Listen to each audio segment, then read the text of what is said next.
Здравствуйте. Говорит и показывает Москва. Мы, Павел Зарубин и Екатерина Березовская, приветствуем всех наших зрителей из гостиного двора. Уже считанные минуты остаются до того момента, как здесь появится президент. Понятно, что мы с вами все его очень ждем, потому что у нас с вами очень много вопросов.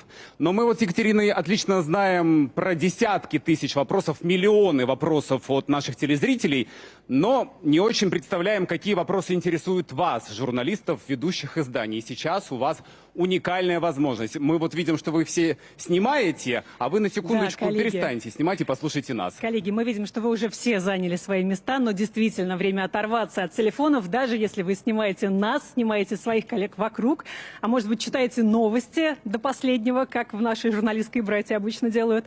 Но главные новости совсем скоро, просто наберитесь терпения, будут приходить из нашей студии, когда здесь появится президент. Сейчас у нас есть буквально несколько минут, чтобы пообщаться. Как Павел уже сказал, мы работаем в прямом эфире, вас видит и слышит вся страна.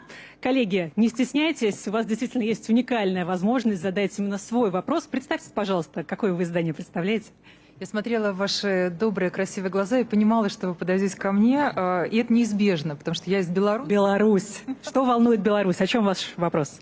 Беларусь, конечно, волнует развитие нашего общего дома, союзного государства и угрозы, которыми мы вместе с Россией противостоим. Спасибо огромное. Действительно, впереди главное информационное событие года. Это здесь чувствуется буквально в каждой детали. Паш, здесь представители и региональной прессы, и зарубежные наши коллеги, гости из союзного государства. В общем, кого здесь только нет, будет марафон вопросов. Несколько секторов. Я вам, кстати, хочу сказать, что вот отсюда, с центральной трибуны, отлично видно вас всех. Поэтому, когда вы будете поднимать руки, будете задавать свои вопросы, всех вас увидит президент. Я сейчас пойду в этот сектор, не могу не пройти мимо первого ряда. Тут совсем юные журналисты. Вам сколько лет? Very young journalist. I'm 13 years of age. Where are you from and what outlet do you represent? We're from Moscow, represent Children's Editorial House. So you are a journalist, age 13, in the front row. What is your question? Our question is about how President Putin receives valuable inputs about what our все получали ценную people информацию actually на need. протяжении всех Well, we последних all недель. have Сегодня been продолжаем. Так что я думаю, receiving что valuable inputs вот это массив for the уже past такая weeks ценная and even информация. today. Конечно, So we безусловно, have Паш. Знаешь, piled я up a хотела huge наших array. коллег спросить главный вопрос. Как привлечь внимание президента? Потому что мы знаем, что за внимание Владимира Путина развернется настоящая борьба. Мы с тобой в этом смысле люди опытные. Уже знаем, как зал будет буквально закипать. Я иду вот к этой девушке. Кокошники. Президент в этом году сказал, что кокошник — это не шутки. Это больше, чем просто символ национального костюма. О чем ваш вопрос? Откуда вы? Представьте, пожалуйста. Здравствуйте, меня зовут Юлия Короткова, ведущая телеканала «Волга-24» на НТВ. Это Нижегородская область. И мой костюм сегодня — это не только про красоту, про такое какое-то женское начало, это еще олицетворение нашей Нижегородской области, красный цвет, пудина, хохлома. А вопрос мой связан будет не только с нашим промыслом, а с запретом вейпов. Тема будет очень серьезная. Тема, кстати, актуальна. Действительно, вопросы такие были, и я уверена, что сегодня они здесь прозвучат. Паш, мы продолжаем знакомиться с коллегами. Вот смотрите, у нас здесь уже показывают такие небольшие... А что у вас здесь написано? Слово называется «ичу» с якутского, холодно. То есть мы хотим у президента спросить вопрос об энерготарифах. Очень важный вопрос, критически важный, учитывая, что на территории Арктики и Севера так называемые дальневосточные добавки работают, но немножко в урезанном виде. Конечно, хочется вот этот вопрос важный тоже нам поднять. Спасибо большое. Хочу обратить внимание, что действительно все с плакатами такими небольшими, да, не как несколько лет назад. В прошлые годы, да, приходили сюда не просто с плакатами, я бы сказал, с транспарантами устраивали целые демонстрации. Это были огромные транспаранты, которые в итоге там перекрывали камеры, не видно было картинки, перекрывали самих же журналистов. И после этого, конечно, стали просить вести себя чуть поскромнее, приносить плакаты формата А4, но все у нас люди с выдумкой, они... Паша, вот посмотрю, но даже не плакат, да, уже можно понять, о чем будет вопрос, но тем не менее. Астрахань написано на фигурке, которая изображает Воблу.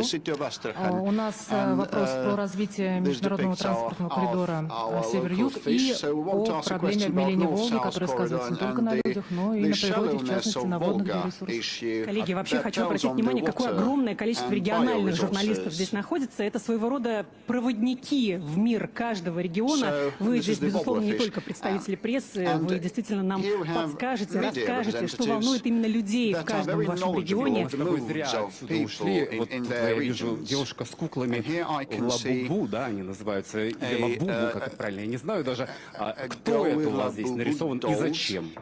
Даже я не знаю, как правильно, Лабубу или Лабубу. Но вы пришли с ними. Мы пришли с ними. Телеканал 360, Регина Орехова. Эти Лабубы взорвали, в хорошем смысле слова, Международный экономический форум в Петербурге. Почти стали символом. Потому что мы вот придумали этот тренд начала 25 года объединить вот с лицами политиков наших Набиуллина, Эльвира, Михаил Мишустин и эксклюзивный Donald Trump in the form of a Labubu И вопрос у меня будет связан с международной политикой, как вы, наверное, поняли. Надеюсь, привлечь внимание президента или Дмитрия Сергеевича. У него, кстати, есть у Дмитрия Сергеевича игрушка с его лицом. То есть вообще мог бы быть вопрос про импортозамещение. Спасибо большое. Давайте дадим слово Амурской области. Расскажите, пожалуйста, о чем будет спрашивать Владимир Путин. Здравствуйте, я из города Благовещенска, Ирина Батина, Амурское областное телевидение.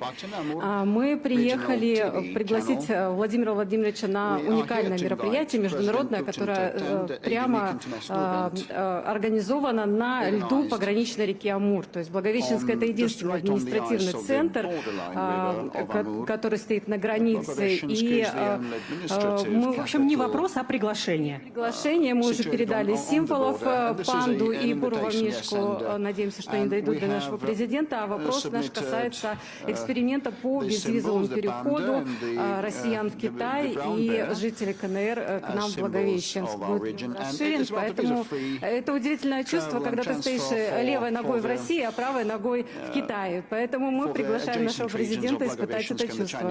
Спасибо большое, спасибо. Паш, как у тебя там сектор? Не могу пройти мимо просто. Единственный журналист, герой России Евгений Подубный. Евгений, здравствуйте.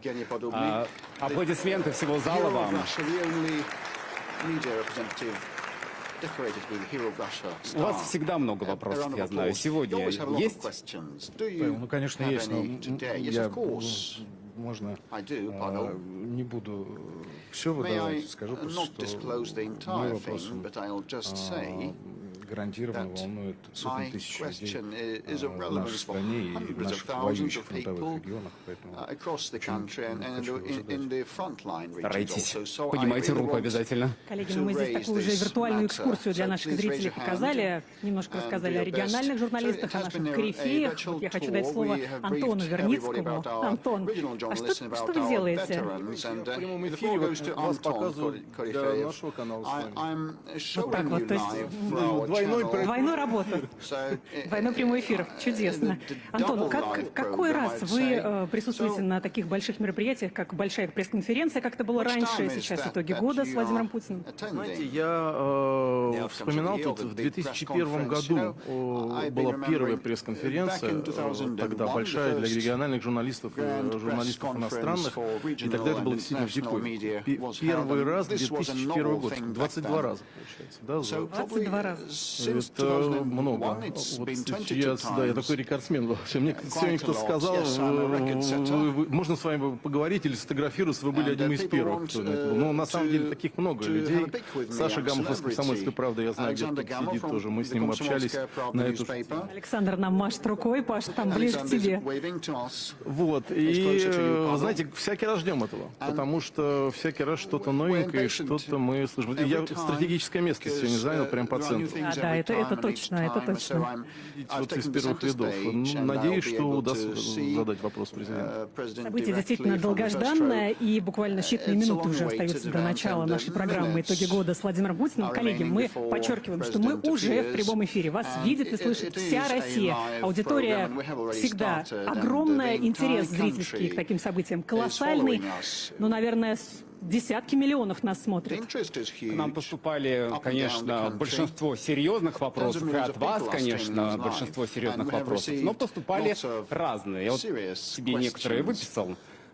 К примеру, вот такой вопрос. Когда появится купюра с изображением ракеты «Орешник», интересует наших зрителей. С кем сложнее общаться президенту? С оппонентами, союзниками или с самим собой при принятии важных решений? Кто лучше, Месси или Роналду? Это, наверное, вопрос тоже был от детской редакции, мне кажется. Хотели бы вы, чтобы в будущем ваши знания были переведены в цифровой формат для искусственного интеллекта? Такой вопрос еще к Владимиру Путину. Но мы не сомневаемся, что ваши вопросы тоже будут лучше всех. Вопросы точно будут лучше всех. Я бы хотела обратить внимание наших коллег. Вот здесь молодой человек, вот с таким плакатом «Хочу жениться». А вот там коллеги мне подсказывают. Девушка с плакатом «Хочу замуж». Есть такие? А почему вы так далеко друг от друга сидите? Где девушка, которая хочет замуж? Вот. Видимо, как должно произойти воссоединение. Скажите несколько слов о себе. Демография, конечно, у нас очень важная тема. Вы, наверное, об этом хотели спросить. Да, конечно, я хочу спросить о демографии, тем более, что у меня есть на ком жениться, и есть уже 8 лет, мы познакомились еще в школе. Я приехал из Екатеринбурга, мы вот с малой родины, скажем так, Павла, работаю на том же самом телеканале, на «Четверке». Ну, в общем-то, надеюсь, что вот эта вот замечательная табличка поможет обратить внимание президента. Я не тянул столько времени с женитьбой. Спасибо большое, дорогие друзья. Дмитрий Сергеевич, Мы очень рады вас всех видеть. Через несколько минут здесь будет президент, и мы начнем программу «Итоги года» с Владимиром Путиным. Я хочу напомнить вам, что это совмещенный формат ежегодной большой пресс-конференции главы государства и прямой линии. Уникальный во всем мире формат «Прямая линия». Мы собрали за 2 недели почти 3 миллиона обращений граждан, и поэтому мы будем чередовать вопросы граждан, которые мы получили и которые отобраны модераторами или самим президентом, и вопросы наших уважаемых журналистов. Как всегда, я прошу вас поднимать руку. Я прошу вас быть предельно краткими, когда вы задаете вопросы. Чем сжатее вы будете формулировать свои вопросы, тем больше коллег смогут их задать. Я хочу напомнить, что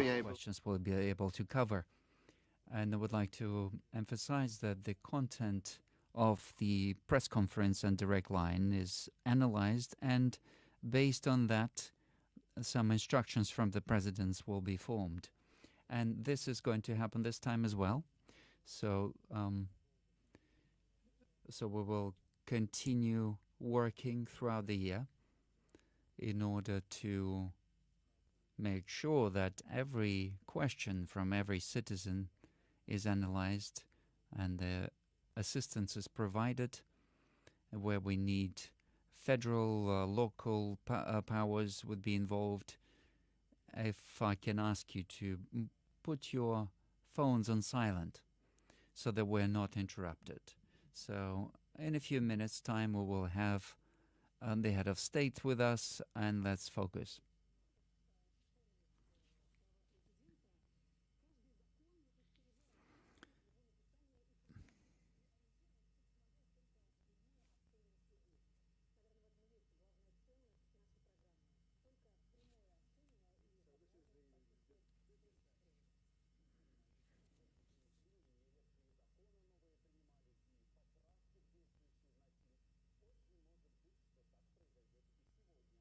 Снова огромную поддержку при обработке вопросов оказал Народный фронт. Звонки принимали и волонтеры, и ветераны спецоперации. Кстати, когда вот сбор вопросов только начинался, я поинтересовался у главы Народного фронта. Ну вот поступил к вам огромный массив вопросов. Что дальше? Вы его перенаправите вниз в те самые инстанции, которые до этого присылали людям отписки? Или что? Нет, последовал ответ, что острые вопросы будут на контроле. Так оно и происходило прямо перед прямым эфиром. Да, действительно, но на самом деле у нас есть и виртуальный помощник Гигачат, но мне подсказывают, что мы уже готовы начинать. Итак, мы начинаем. Президент Российской Федерации Владимир Путин.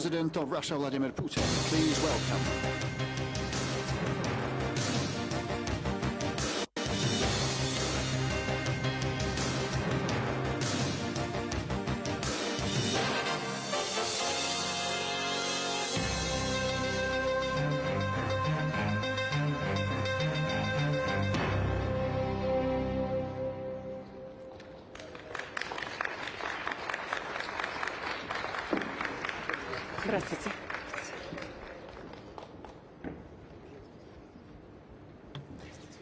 Please be seated. Я напомню, что мы принимаем обращения до окончания нашего эфира. Способов для связи, как всегда, несколько. Выбирайте удобный для себя. Можно позвонить по телефону 8 800 240 40, отправить смс или ммс на номер 04040, отправить обращение через социальные сети, ВКонтакте и Одноклассники, воспользоваться сайтом moskva.putin.ru или использовать чат-бот в мессенджере Макс. Кстати, в этом году он используется впервые, пользуется огромной популярностью. Но что касается общего числа вопросов, то к этой минуте их уже больше 2,5 миллионов. Итак, мы сейчас с вами уже начнем задавать вопросы президенту, но еще буквально пару слов. Мы с Екатериной действительно изучили десятки тысяч ваших вопросов, откуда они только не пришли, из самых разных точек России, из-за рубежа. Конечно, в этих 2 миллионах вопросах сообщения от разных людей, но понятно, что во многом темы пересекаются, и мы постарались систематизировать все вопросы так, чтобы сегодня здесь прозвучали темы, которые действительно волнуют миллионы людей. И понятно, какая тема волнует в первую очередь. Владимир Владимирович, поступает огромное количество вопросов по социальной политике. Все-таки на первом месте вопросы войны и мира.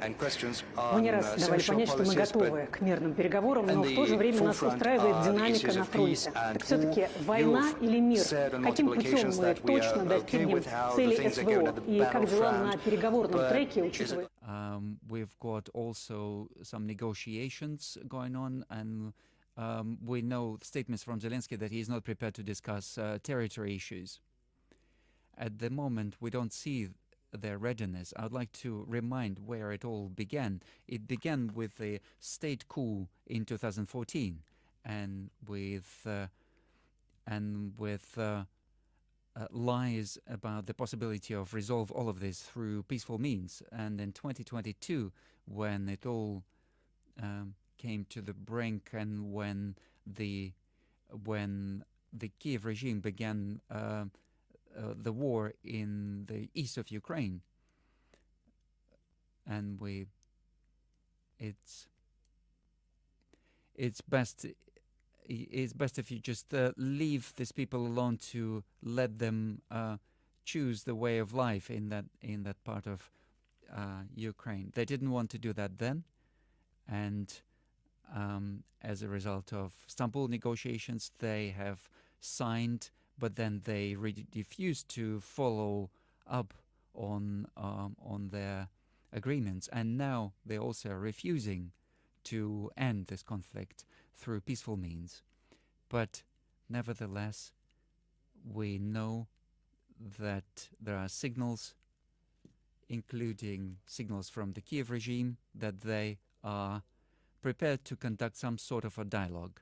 The only thing I want to say is that we've always said this. We are prepared and we want to end this conflict through peaceful means on the basis of principles that were described by me in June of last year and by the Ministry of the Foreign Affairs of the Russian Federation, to remove the initial reasons of this conflict. The situation in the front line is changing every day. we know that you are holding your hand on the pulse, you are communicating with our commanders, but of course the situation is changing every day. Our soldiers are moving forward. As a chief commander, how do you evaluate the situation as of today?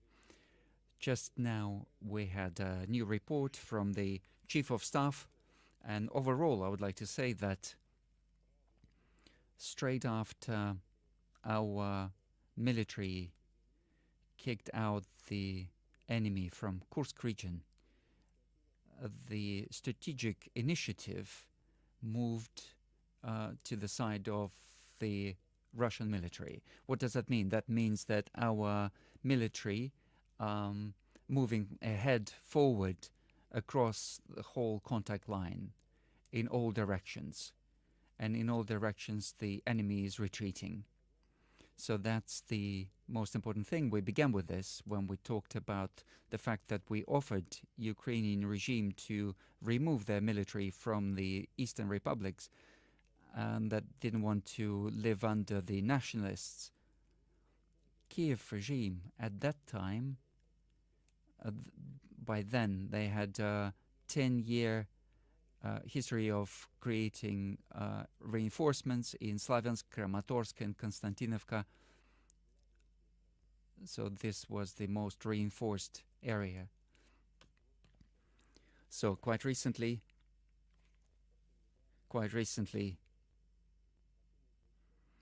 the head of chief of staff and commanders of the brigades, they reported on capturing Seversk. And this is a very important point, because that opens up the avenues to the main reinforced area of Slavyansk. A little bit to the south, we've also got effective actions by our detachments in South Liman, also our military in the city. They're fighting within the city, and we believe that this will be captured in the nearest future. About 50% of the town is under our control, and then they'll be moving towards Seversk. But this agglomeration includes Konstantinovka, so the fighting is already taking place there. More than 50% of that town is under our control. I don't have any doubts that our guys will take this town. Krasnoarmeysk, capturing of Krasnoarmeysk was a very important event, because that opens opportunities, and the corresponding level of the military commandment will have to take decisions. But this is a great platform for further offensive actions. And a little bit to the south, to the northeast, Dimitrov. It's a very important town, very important platform, and it's completely surrounded. Our military, I think right now, 50% of that town is controlled by us. The enemy has not received any orders to surrender, and they're trying to escape the encirclement in small groups. They've got attempts to recapture some of the Krasnoarmeysk, but these are unsuccessful. The enemy is incurring serious losses, and they are not successful. Another group, southeast, is at fast speed, is moving through Zaporozhye region, and they are liberating one village after another. So now we've got fighting in Gulyapole. It's split by the river. The main parts are on the right bank of the river, so they cross the river. About 50% of the town is under our control. However, all of this group is not engaged in this town. A significant part of that group is moving from the east to the west, and they're liberating one village after another. Apart from that, They're creating security zones in Sum region, Volchansk, in Kharkov region. As you know, we've got several. Kupiansk has gone under our control several weeks ago. Our military control the town, and they're not moving further because they've got a very important mission to liquidate Ukrainian forces on the bank of Oskol River, and also capture the railway station. However, the groupings of Ukrainian forces, it's around 3,500 people, Ukrainian forces. They have not received reinforcements or weapons. They don't have any chances. They are completely surrounded by our forces. But after that, and that will of course happen, our military will complete this task, and then they will move west. So I've got confidence that until the end of this year, we will be witnesses to new successes of our military, of our fighters on the contact line. And what is the situation in Seversk? And what was the difficulty in capturing that particular town? Maybe you've seen, maybe you've heard reports from the head of Chief of Staff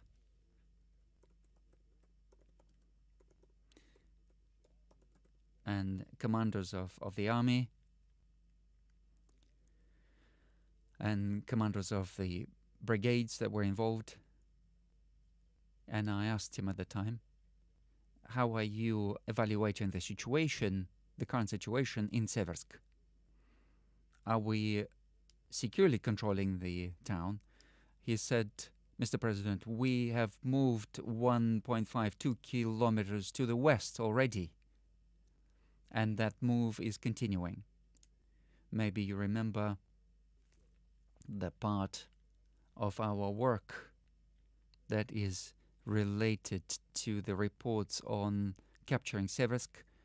Right from the town, right from Seversk, there were reports. So the assault group was reporting. And I asked them at the end to quickly change their position.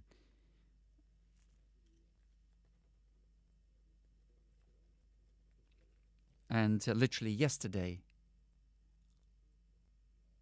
things are moving really fast. I think it was yesterday, at the meeting of the Ministry of Defense. After the meeting, we have given awards to the fighters, to the soldiers. I think it was yesterday or the day before yesterday, which took part in liberating Seversk. And then I came to Kremlin to work, and I asked for the commander of the assault group to come to Kremlin, and I wanted to chat to him to discuss current issues, use this opportunity. And at that time, we were preparing for this current meeting, and he walked in right into this meeting room of the Security Council, and I said to him, please tell us a few words about the situation in Seversk. And he started to tell us, right without sitting down, he said a few words, and when he left the room, myself and my colleagues, we said, can we invite him to the direct line? And I said, look, let's chat, let's see if he can. He's got a very short leave. We called him up, and he agreed, and he is here.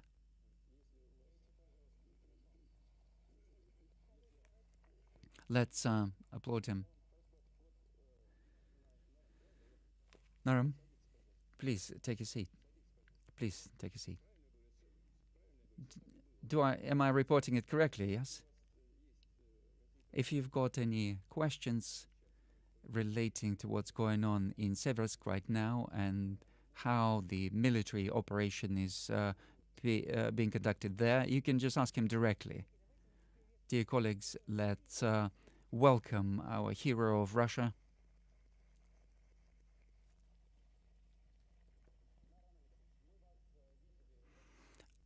Naron Alexeyevich, we saw you on the direct line. You were wearing protective gear. And where do you come from, and where did you begin?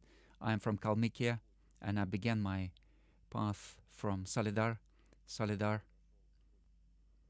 and I went from a member of assault group to the head of an assault group. He is very modest.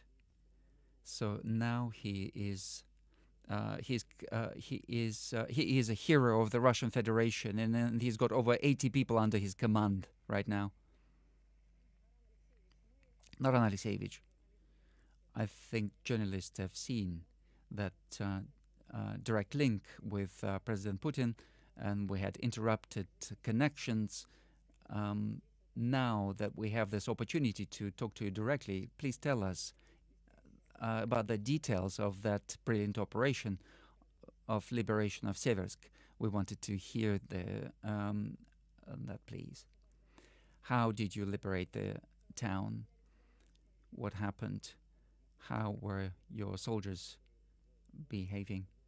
If I can ask him the question that I asked him when he walked in, what was the most difficult part in capturing Seversk? The most difficult part was to come to Seversk undetected, because there were open spaces and there was minimum availability of cover.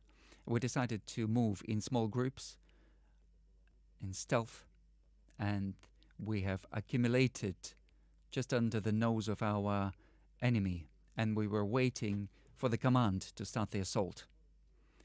In Seversk, there are quite a few civilians.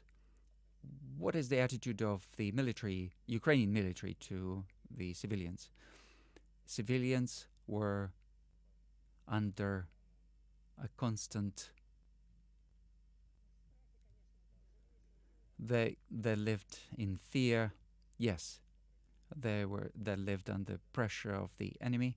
And when we liberated our part of Seversk, we started to talk to the peaceful, to the civilians. When Ukrainian military were retreating, just like Nazis, they were shooting civilians. So people did not have any weapons and they were shot at just because they were remaining in town? Yes. And when our military entered, how were they greeted by the civilians? When we entered, people were exhausted physically, mentally, and when they saw us, they were very happy, and they were listening to the radio, Russian radio, quietly, and they were waiting for us, and they were very happy to see us. You said that when retreating, Ukrainians were shooting civilians, but mostly they were shooting young people, especially young people from 30 to 40. They were just shooting them just like that. Yes. Right now, how are you? What's your evaluation of the situation? It is stable. As Mr. President said, we have already moved ahead. Listening to you and looking at you, and again, we would like to say that our fighters are real men, real people. And what is the morale of your people, of your soldiers? We are consistent. We are moving ahead, and we're going to achieve all the goals of the special military operation. How many people do you have under your control? And what losses have you suffered, if if I may ask. I have 157 people in my assault group, and capturing the town included 24 groups. We split into 24 groups, and there were minimum losses because we split into the small groups. So we had 4 people lost out of 157. Out of 84 who were directly involved in the assault, we had 4 losses. Again, let's welcome our guest and let's thank him.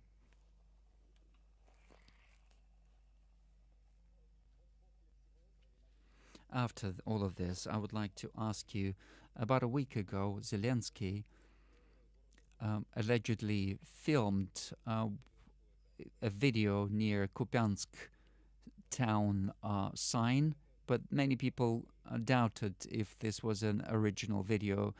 Some people said that there were a few signs to say that this was a fake video. If this is a fake, yeah, I'm not following this. He is an actor, and he is a talented actor without any irony. And we saw his movies in his time. There's nothing unusual. I think that things look quite different now, but that's not the point. The sign is about 1 kilometer away from town. But why do you film yourself in front of the sign? Why are you standing outside the house? Just enter the house if the house is yours. But then we see there's some girls, bloggers, who slipped in. The sky there is like covered in these flies, in this UAVs from our side and from Ukrainian side. It's impossible to just approach it just like that. There will be time when our guys will complete their task of destroying the surrounding group on the eastern side of the river. This will happen quite soon. And they'll take all of this over. This is just a question of time. But as for all these staged videos or attempts to recapture the positions that they lost at any cost, I would like to emphasize, like it's being done in Krasnoarmeysk region, the enemy is not successful there.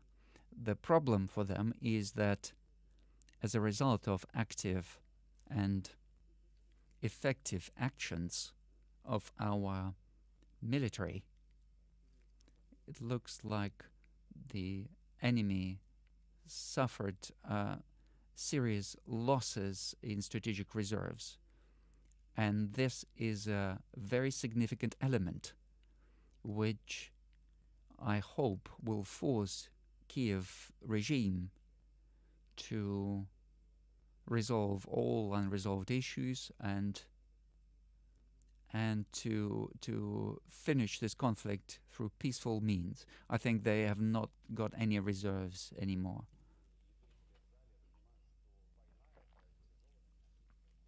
All of our viewers understand that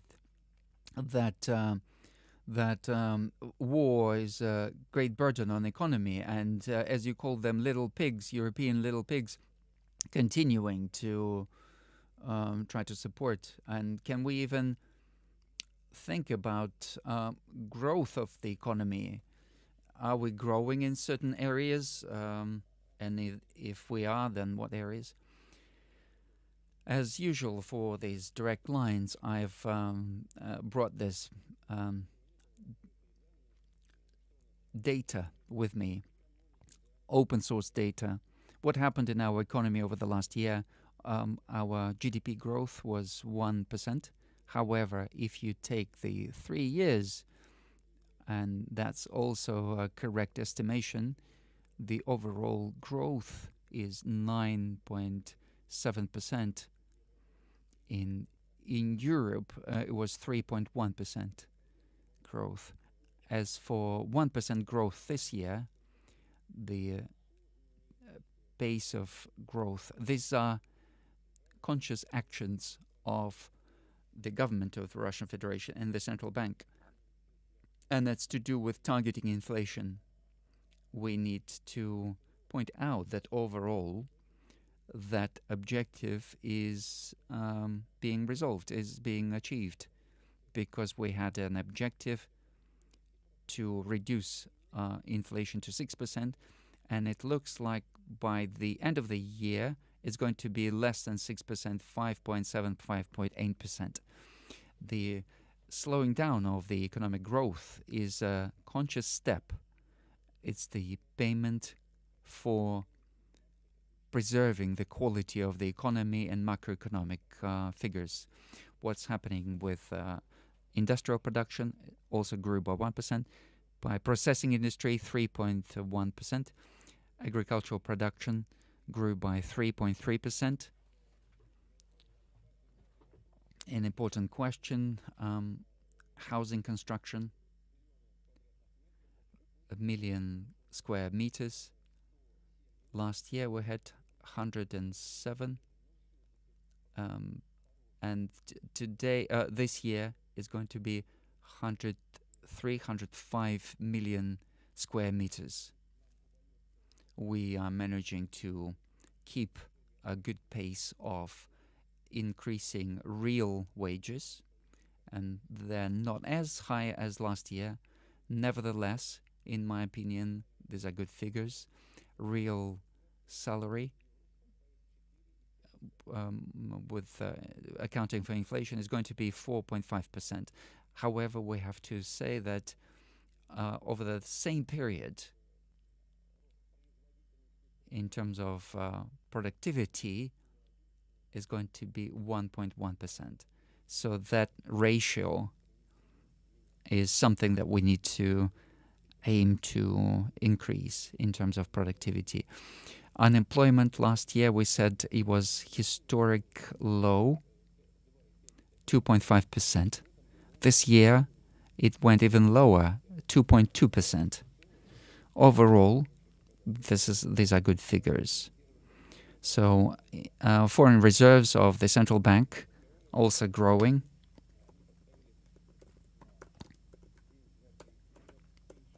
So a couple of days ago, it was $741 billion, if we count this in dollar equivalent. Deficit of the budget, 2.6%. However, for the next year, we believe it's going to be 1.6%. And over the 3 years, it's going to be no more than 1.5%. This is a good indicator, taking into account that the national debt is very low, one of the lowest among economies, world economies. So 17.7%. And over the next 3 years, it's not going to exceed 20%. It should not exceed 20%. So these are figures. What is important to note here, the most important thing is that we have managed, and we have to thank our government. They've done a lot of work for this. We've managed to balance our budget. And the quality of that balancing is at the level of 2021.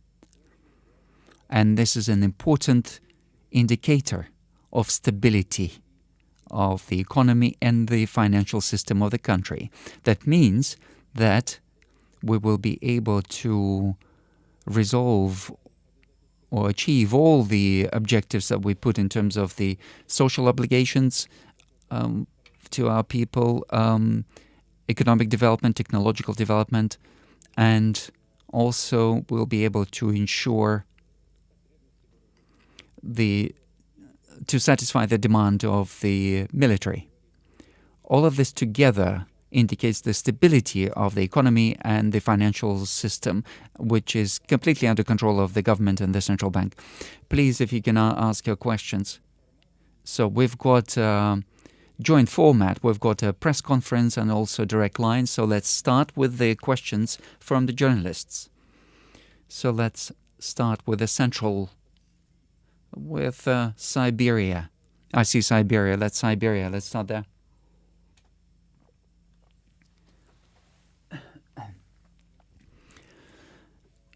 Hello, Mr. President. Novosibirsk. From the Novosibirsk radio. So we've got an academic town in Novosibirsk, and over the last years, with your support, they started to build SCIF, which is the Siberian circle of photon accelerators. So we will be able to conduct new research. The scientists, under sanctions and under very difficult economic conditions, they were able to produce everything using purely Russian production, manufacturing. My question is it possible, and what do we need to do in order to attract young scientists and retain young scientists? We're waiting for you for the opening of that research center next year. This is great news, and this is pleasant to everyone who is involved in this. What do I mean by this? This topic came up in the Scientific Council under the President. In 2018, we had that council, and this is when the colleagues from Siberian Academy of Science, Physics Department, they put that question forward of creating that SCIF research center. And there were some delays because of the sanctions, but we managed to complete that work, and this is great. And everyone who was involved, everyone who worked on this, I would like to congratulate you on this. This is definitely a great success.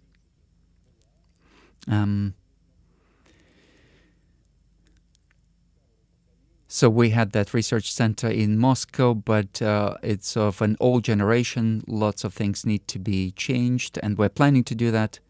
And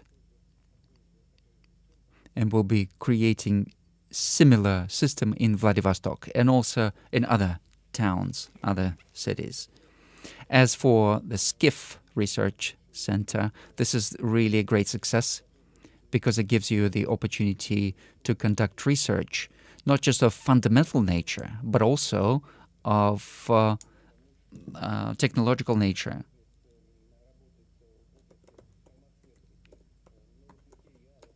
Because it allows you to do applied research and then apply it in pharmaceuticals in other areas, and that system is established and it's working very well. The most important thing is we need to create laboratories in order to retain scientists, people who are very involved in this. A good laboratory is the most important thing. But other things are also important, level of salary, housing, and conditions that people live in. So all of this. And we have a whole system of grants, mega grants. We call them mega grants, are given to the scientists, prominent scientists, Russian scientists and foreign scientists. And this was one of the issues that was discussed at the meetings. We said that we need to create the conditions in order for young scientists to stay, to remain. We need to create a horizon for them, some perspectives, so that they're not just staying there for 2 years, they're staying there for longer, and that will stimulate them to remain. And a lot of people do come back, and I spoke to them personally. Young people who used to work abroad, now they're coming back to Russia.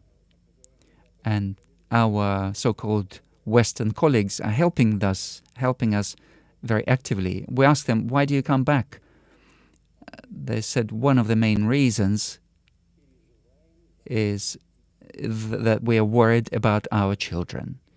We don't want to send them to local schools. It's with our beliefs, with our values, it becomes impossible to send them to the local schools.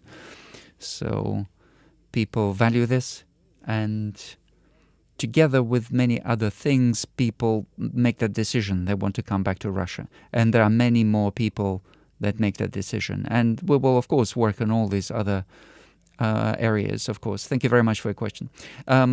Please, other questions? So we're not shouting.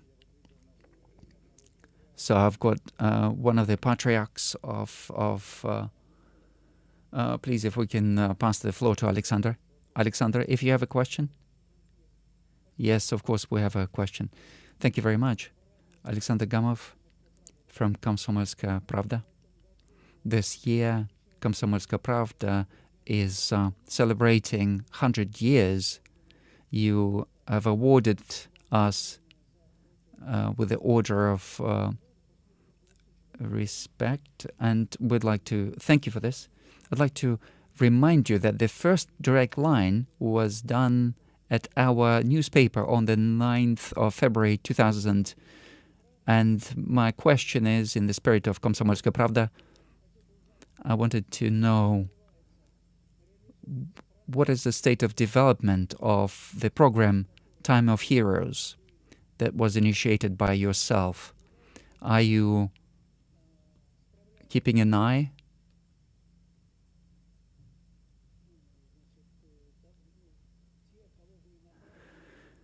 How these people are managing at the high state positions that they were appointed to, and how long is this program going to work, and what other appointments are awaiting us in the future. First of all, I'd like to remember the participants of the Great Patriotic War, people who fought at the front line in the Great Patriotic War. They came back and they achieved great results in science, in art, in education. You know, when I studied at the university, I had teachers. Teachers were, or professors were, former participants of the Great Patriotic War, and we respected them a lot. And those who were injured, who had wounds. So one of the teachers, he had no leg, but he was a great expert. And we remember all of them, and we remember them with gratitude. If we remember Nikulin, in science, we have so many people who achieved great heights and contributed to the development of science. And the current military, they are as good. They're at the same level. So, you know, we've got a big audience here. We've got microphones. We've got the camera. I didn't even recognize him, our guest. When he entered the Security Council in Kremlin, he was speaking, and everyone was very quiet. Here, he is very modest. So what I would like to emphasize is that there's a great potential. Of course, there were some doubts, because people say one thing is to fight and another thing is to manage a company or lead a department or a ministry. You have to have some capability, some talent for this. Of course, but we've got hundreds of thousands of people who are fighting there. And not everyone is aiming to do this career in civil service, but some of them have got education, some of them have got desire to get this education, and the government is ready to support them because they have proven that they are prepared to fight for the interests of the country. And I maybe mentioned how we came up with this idea. When I met with young people, with students, I look at them and how they speak, at what objectives they put forward, and how they see perspectives for the country. And during that conversation, I came up with this idea. And of course, we need to collect these people and we have to help them and promote them. Because then it will be easy to pass on our country into their hands. And that's why we've created this program. I'm grateful to the heads of the regions of the Russian Federation because they are duplicating that program on the regional level. And this works out very well.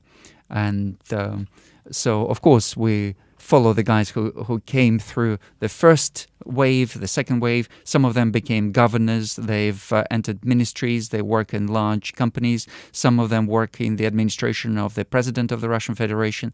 They are doing very well.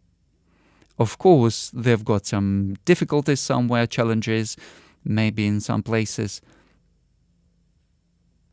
Maybe some will want to go a different route, but overall the program is working and is working very well. If colleagues allow us, an important news of this from Brussels. So they've failed to freeze all our assets. So they have not stolen it to the end. They're still trying. So theft is not the great definition for this.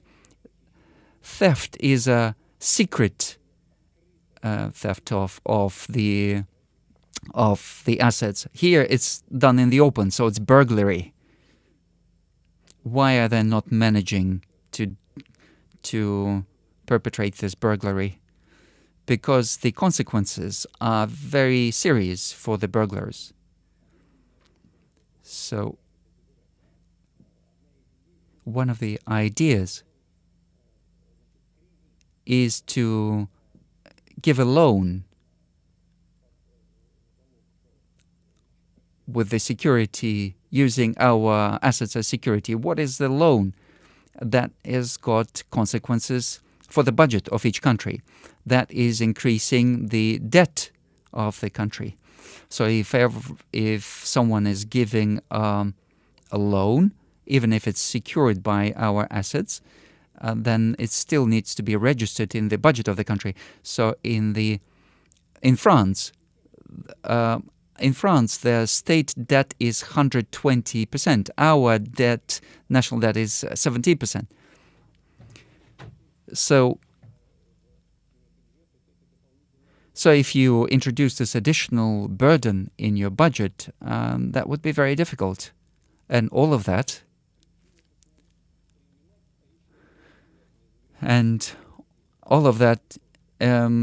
adds to the difficulty of making that decision to burglar.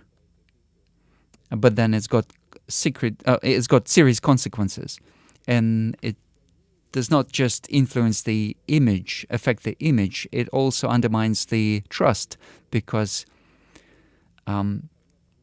many other countries are holding their reserves in the Eurozone, not just Russia, and those who have spare resources. And first of all, these are oil-producing regions, oil-producing countries. They will look at this. They already have some suspicion. They already have some doubts. And if that actually happens, but if you just begin, then you can use the same thing under different pretext. Now, this is done because of the reason of the special military operation, that they were fighting Nazism. Maybe later on they will not like some policies in Muslim countries, and maybe they will not like the laws that are protecting their national values. We don't have those laws, but they have those laws, and maybe they will find some other reason. They'll find another pretext. So there might be, because of this image damage, there might be some direct damage to the established financial world order. So whichever way they steal it, and however they arrange it, they'll have to pay it back. And of course, we will try to find a jurisdiction which will be independent in its decisions. Let's. So what about this way of life? Give him the microphone, please. Mr. President, I'm from Komi Republic. You know that a significant part of Komi Republic and Nenets region is cut away from the main line, from the main land. There's no further road to the north. Syktyvkar, Ukhta, Myanmar would be 800. So it's a road that covers more than 8,000 kilometers, and about 800 kilometers is in our republic. I would like to say that majority of that piece of road is in deplorable state, and it is difficult to use the budget of the republic to repair, to maintain the road, that piece of federal road. And in this regard, I have a proposal. This is the only way, this is the only road of life that supports these regions. Can we ensure the connection to the center of Russia, and that will also give an impulse to the development of our regions? In 2029, we have 100 years of Ukhta city. So this is the largest center of oil and gas industry. And in 2030, Syktyvkar will celebrate 250-year anniversary. And if you manage to come to us, this would be a historic event for us. Thank you very much for the invitation. As for the road, this is well known, and this problem is well known. Indeed,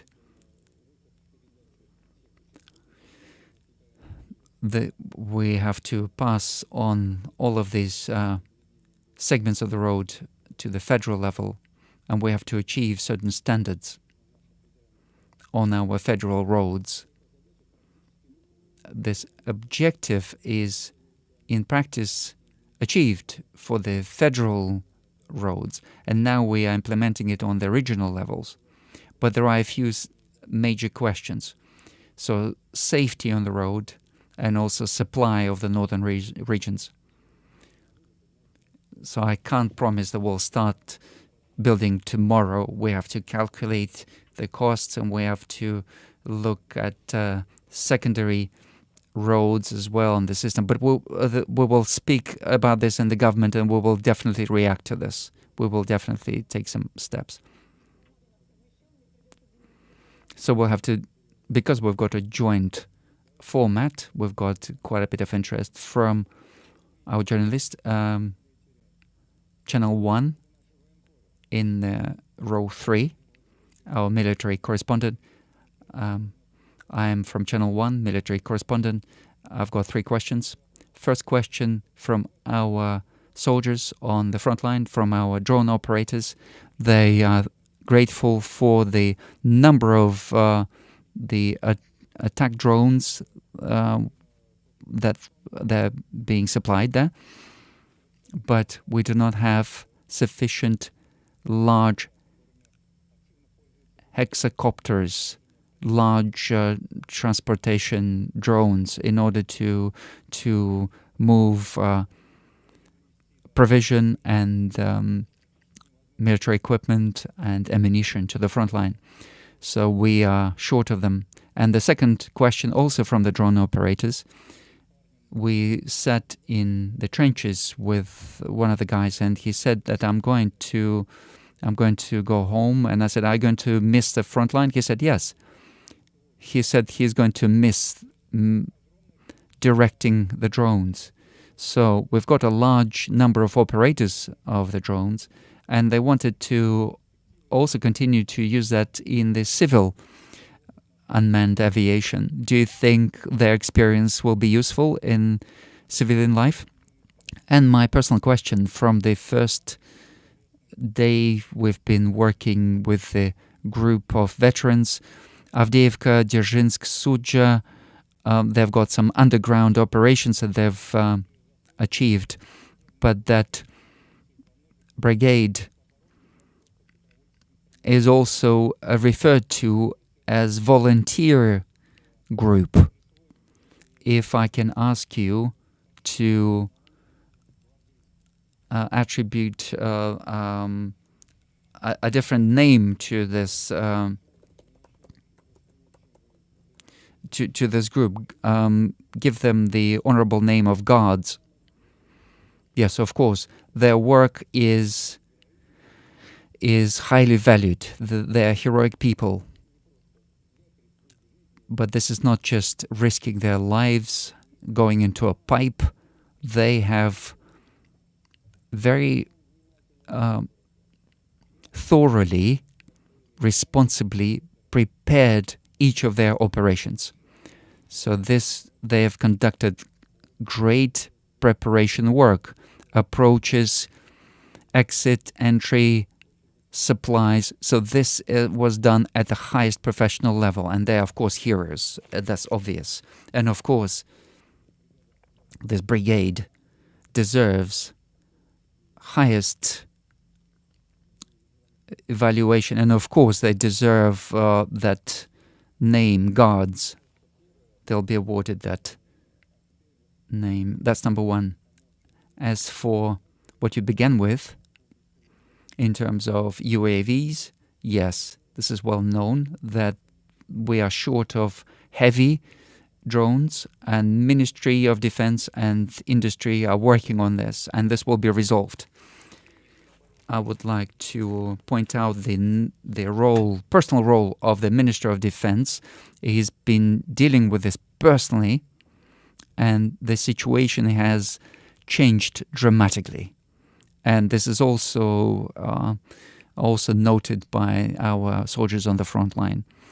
And we will continue to support our people. There's a whole system of grants and supports available.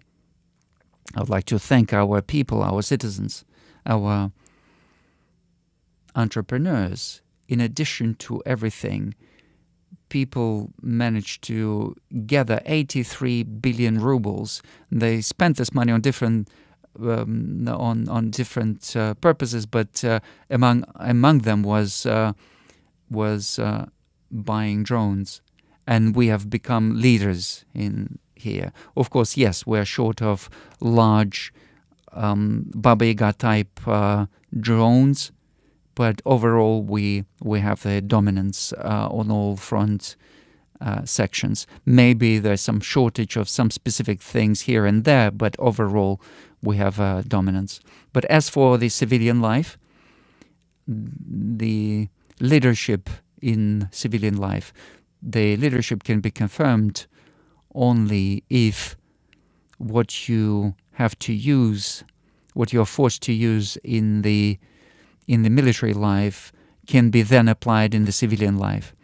And then in civilian life, whatever is being developed, it will then flow into reinforcing our military. And this will be done. This work will be established. We're already doing it, but we'll continue this. And you know this, that supply of the drones, using the drones, using drones, supply of medicine, products, food.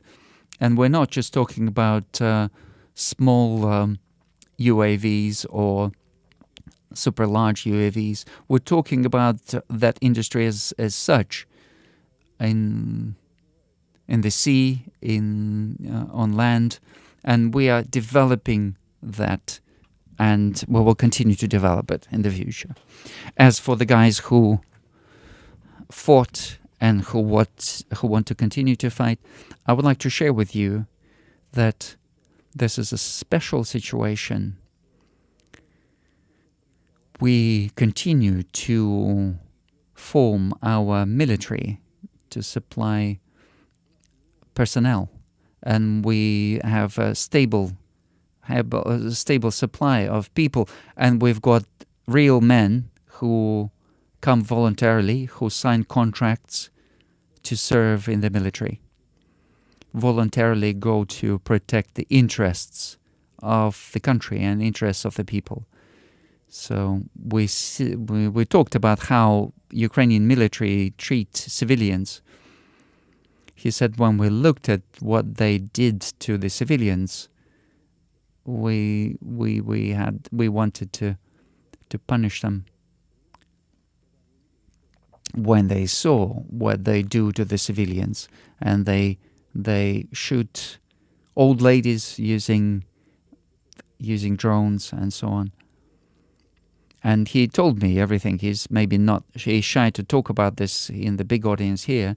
But under the contract, in the last year, we had over 400,000 people, 410,000 people joined the army under the contract last year.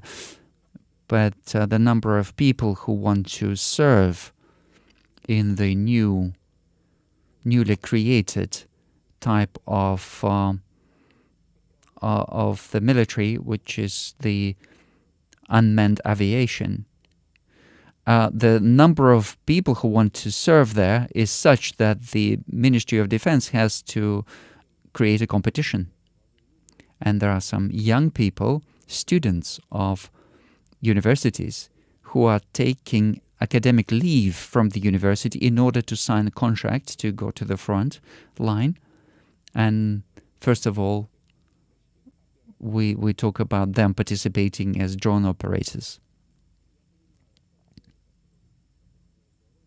And I understand that that person that you spoke to, even those who go on leave, they continue to take part in the military action using modern technology. It's important to continue this topic about our soldiers. The support of our soldiers is not just a fashion. Support is a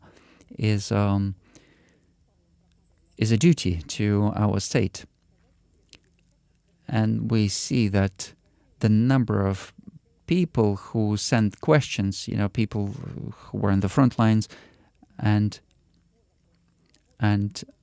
also members of their families. So we've got lots of less problems. There are some problems that still remain.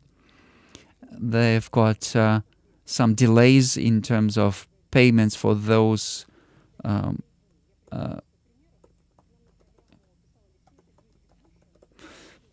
so those who are declared missing. And we had an example of somebody who was wounded but who could not get his payout of 3 million rubles. But then we heard about the results of this, that they have looked into it, and he'll be paid this amount of money. And so the son of this lady was killed, and he was awarded Medal of Hero of Russia, but the actual medal has not arrived. But then we followed it up, and they've just received the medal. So there were some delays, but then we saw some people get involved, and all of this got resolved. Colleagues from the Ministry of Defense said that there are things we can work on. We are looking at the video message from Kristina Gleba from Novosibirsk. We know that the situation is being dealt with, but we also know that there are many stories like this. Good evening. My name is Kristina Gleba. I am a wife of a military who was killed in the special military operation. We live in Novosibirsk. We have 2 children, 6 and 4. And I've got a question. Currently, we have not received the pension on the loss of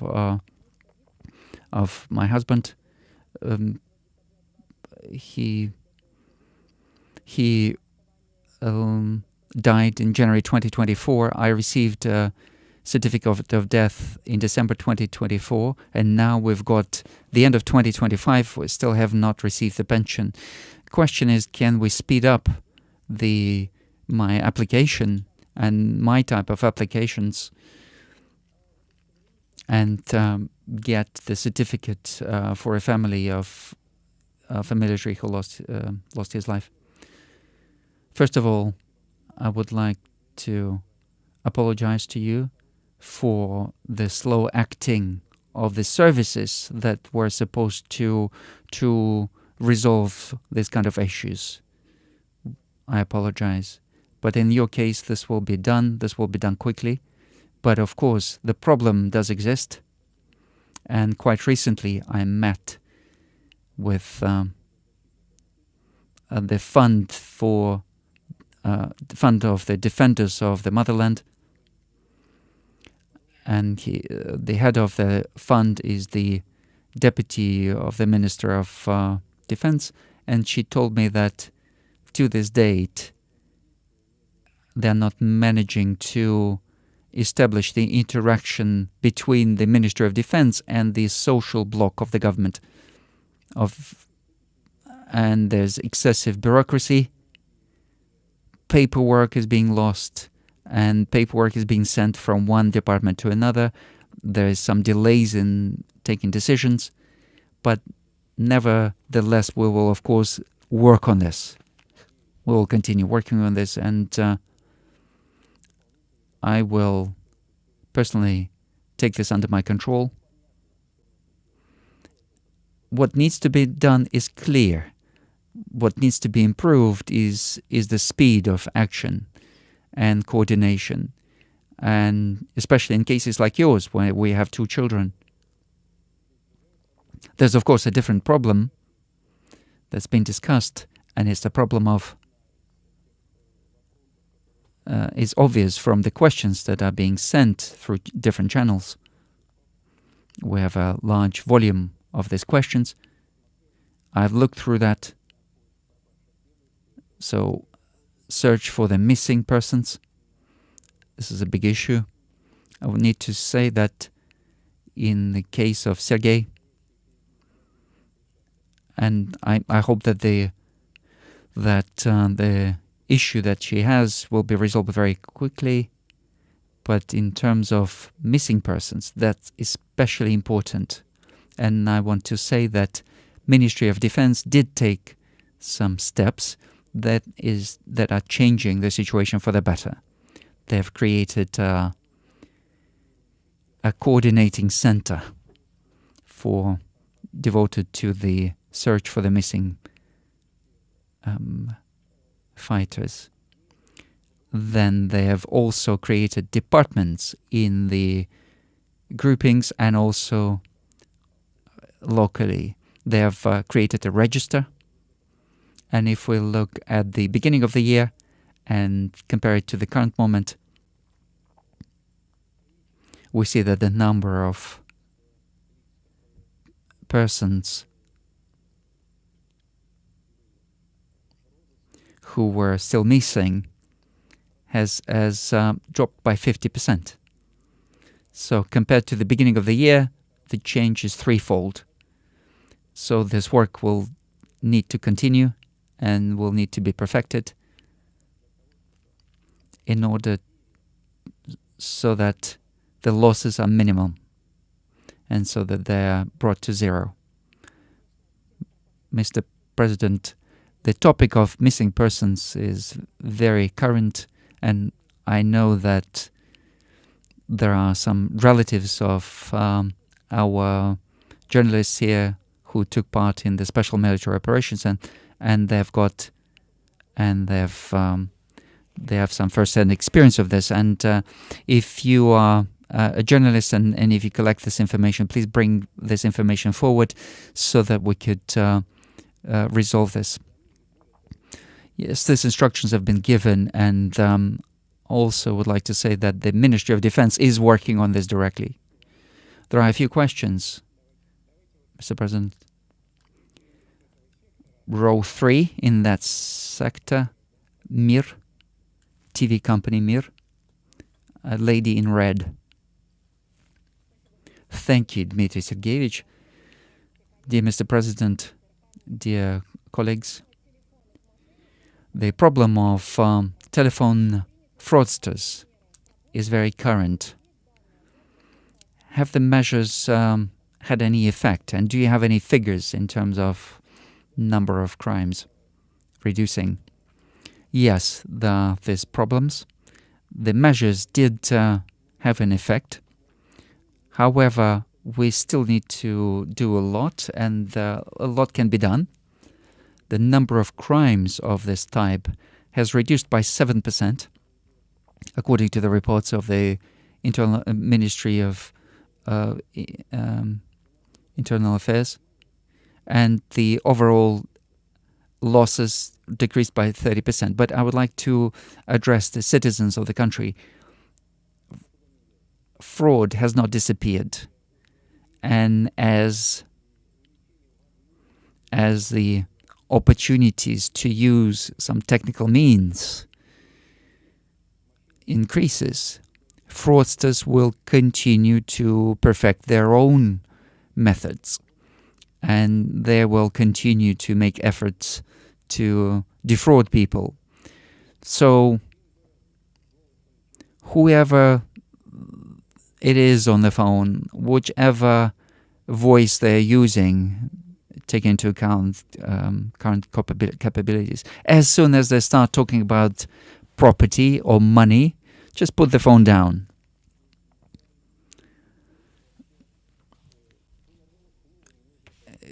You don't have to say a word to them about any of this. You've got banks, you've got people you know personally.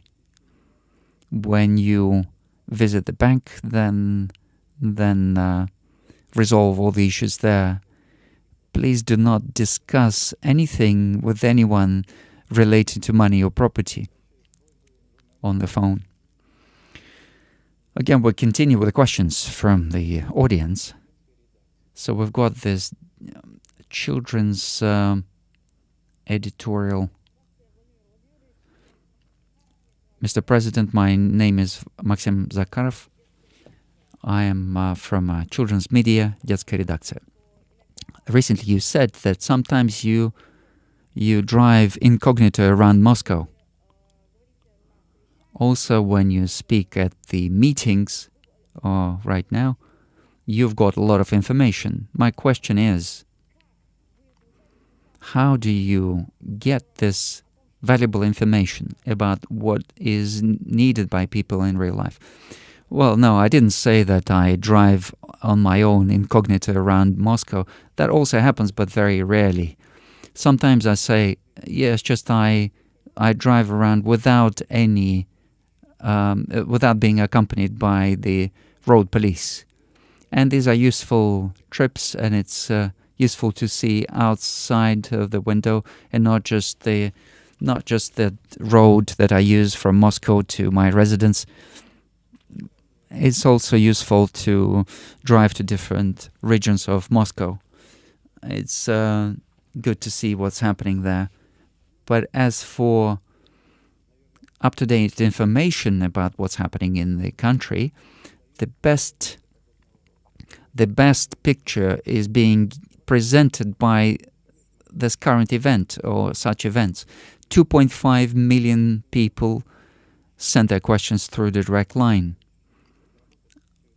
Of course, it is impossible to go through all of this in this current time, but taking into account that this 2.5 million questions relate to the current issues of people, and this will all be also processed using artificial intelligence. And for the next year, the whole year, my assistants from Народный Front will work on this. We will be able to see the whole range of issues that are being raised by people. And of course, there are special bodies, government bodies, that forward me the information, law enforcement. And of course, I'm trying to use this not as generalized information, but also using at the direct sources. I talk to people from the front line, and then I do some work trips around the country. I speak to people. That's very important. And of course, you start to feel the mood of the people and their demands, their needs. Of course, you need to look at the surveys. There are different attitudes towards surveys, but you need to understand that these generalized figures are sometimes irritating because they do not reflect what people face in real life, in daily life. Nevertheless, they're important, and they are important in order to understand what's going on in the country. So different sources overall create quite an objective picture. Let's take a couple of more questions from the audience. Yakutia. Mr. President, Ali Kusev from Sakha region. We are the coldest point in the world. So now our current temperature is minus 50. In the harsh climatic conditions, what is especially valued is unity and warmth. 2026 is announced as the year of unifying the peoples of Russian Federation. As a military correspondent, I know that our fighters are fighting along each other, shoulder to shoulder, irrespective of their ethnic origin. And there's a saying, we are Russians and God is with us. What chevron would you wear for the year of the unity of the people? And we also have a unique Arctic Center, and we also building a music school on your instruction, and we would like to invite you to the opening. Also, we are making a film about a hero of Russia called Putin, and we will also invite you to the screening of the movie, and we would like to ask for some support in that film. As for support of people, different peoples, we've got direct support. We are supporting languages of the people of Russia, culture. We support them through media, through literature, in schools. You mentioned now about various areas of activities in Yakutia. Yakutia is a very talented part of the country. And you mentioned music school, and we've got small children who came from different parts of the Republic, and they also are involved in cinematography. Yakutia is developing very well, very actively, and they're also supplying fighters to the front line that are the best in the world. And the film that you mentioned, of course, we will support. We will, of course, support the screening of it. As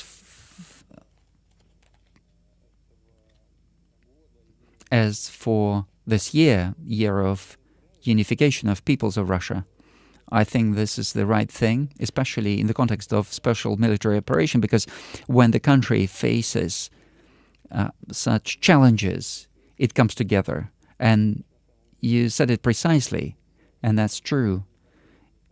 It doesn't matter to people when they're under bullets. It doesn't matter what religion I follow.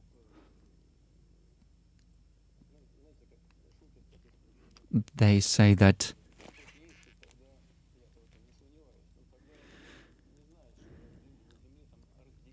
they say, they joke that if God is there, then he doesn't know that people divided themselves into different religions.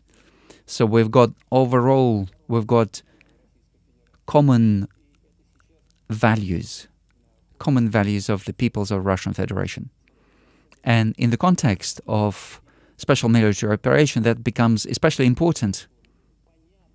This becomes very clear, understandable, and we see it. Just now we talked about the reports on capturing Seversk. And you remember in my office I had the commander of one of the brigades. And when the reports finished, when the video was switched off, I started to talk about his area of responsibility. We talked about the current issues, and he said suddenly, I feel uncomfortable. I said, why? He said, I'm here, and my colleague, commander of another brigade, he is on the front line right now. We talked to you about the current issues, but my colleague is as good as me. And I said, who is he? He said, he's from Dagestan. He is a representative of a small minority in Dagestan, but he is a real patriot of Russia. And he is a wonderful commander. I said, look, it's impossible to bring everyone here. You are here today, and the commander of the group decided to send you here, but then somebody has to remain in the front line. I said, look, let's try to call him now.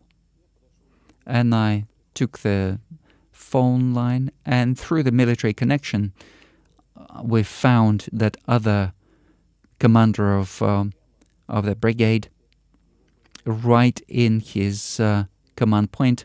I spoke to him, then I passed on the line to the brigade commander who was in my office. And this is what happened. Among men, there is this, it's common to address each other like this. But when it comes from somebody who is fighting in the front line, he said, hello, brother. In this situation, that's worth a lot. And this is where we have the manifestation of that unity of the peoples of the Russian Federation. And we will do everything in order to strengthen it, in order to continue this process. Thank you very much for your question. Maybe another question from the audience before we come back to our presenters. So, yes, please, wearing the blue jacket. Vladimir Silaukhov, RBK. The next year is bringing a lot of tax changes. And of course, the main objective is to bring more money to the budget. What is the effect that you're expecting? And after the effect has been achieved, are you planning to relax the rules? Yes, this is a current issue that had been discussed in the government for a long time and the president's administration. And the decision was made that the most honest, transparent way of achieving the goals that we have is to increase the VAT.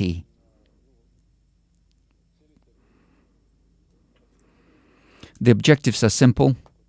I talked about this at the beginning. The objective is to achieve a balanced budget.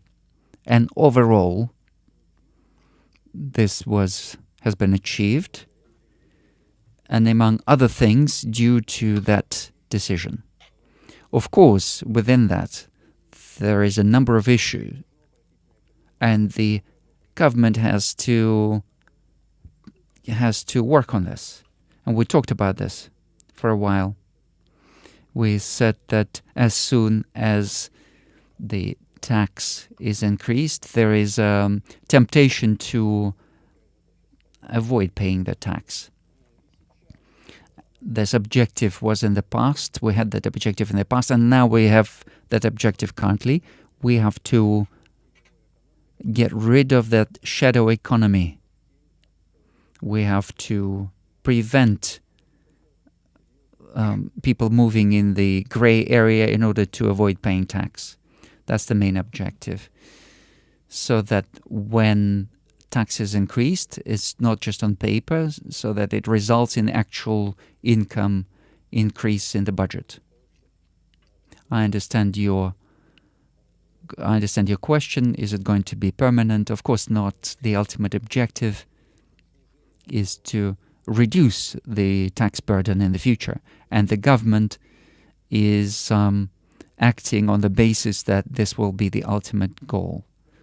This year, there's a surge of questions from self-employed entrepreneurs, and the tax changes affect a large number of people. So we have a question from Maximov from Blitz. If we have the technical capability, maybe we can connect to him on video. Denis Vladimirovich, if you're hearing us, when the price for fish is going to be regulated by the state, the regulation by the government in the market is a complicated story and very dangerous, because as soon as we start regulating, as soon as we set an objective, then the goods disappear. And in the context of market economy, this is what happens. There are, however, some areas where you have to regulate. For example, medicine that is important important for life. So it's important to regulate this. But where you are correct is that there is not enough fish on the table of people in Russia, and there's a certain norm that needs to be achieved. We need to improve logistics. We need to achieve a situation where fish from the Far East can be cheaply transported to the European part of the country. We have to improve transportation capabilities. We have to deal with this through taxation to create conditions.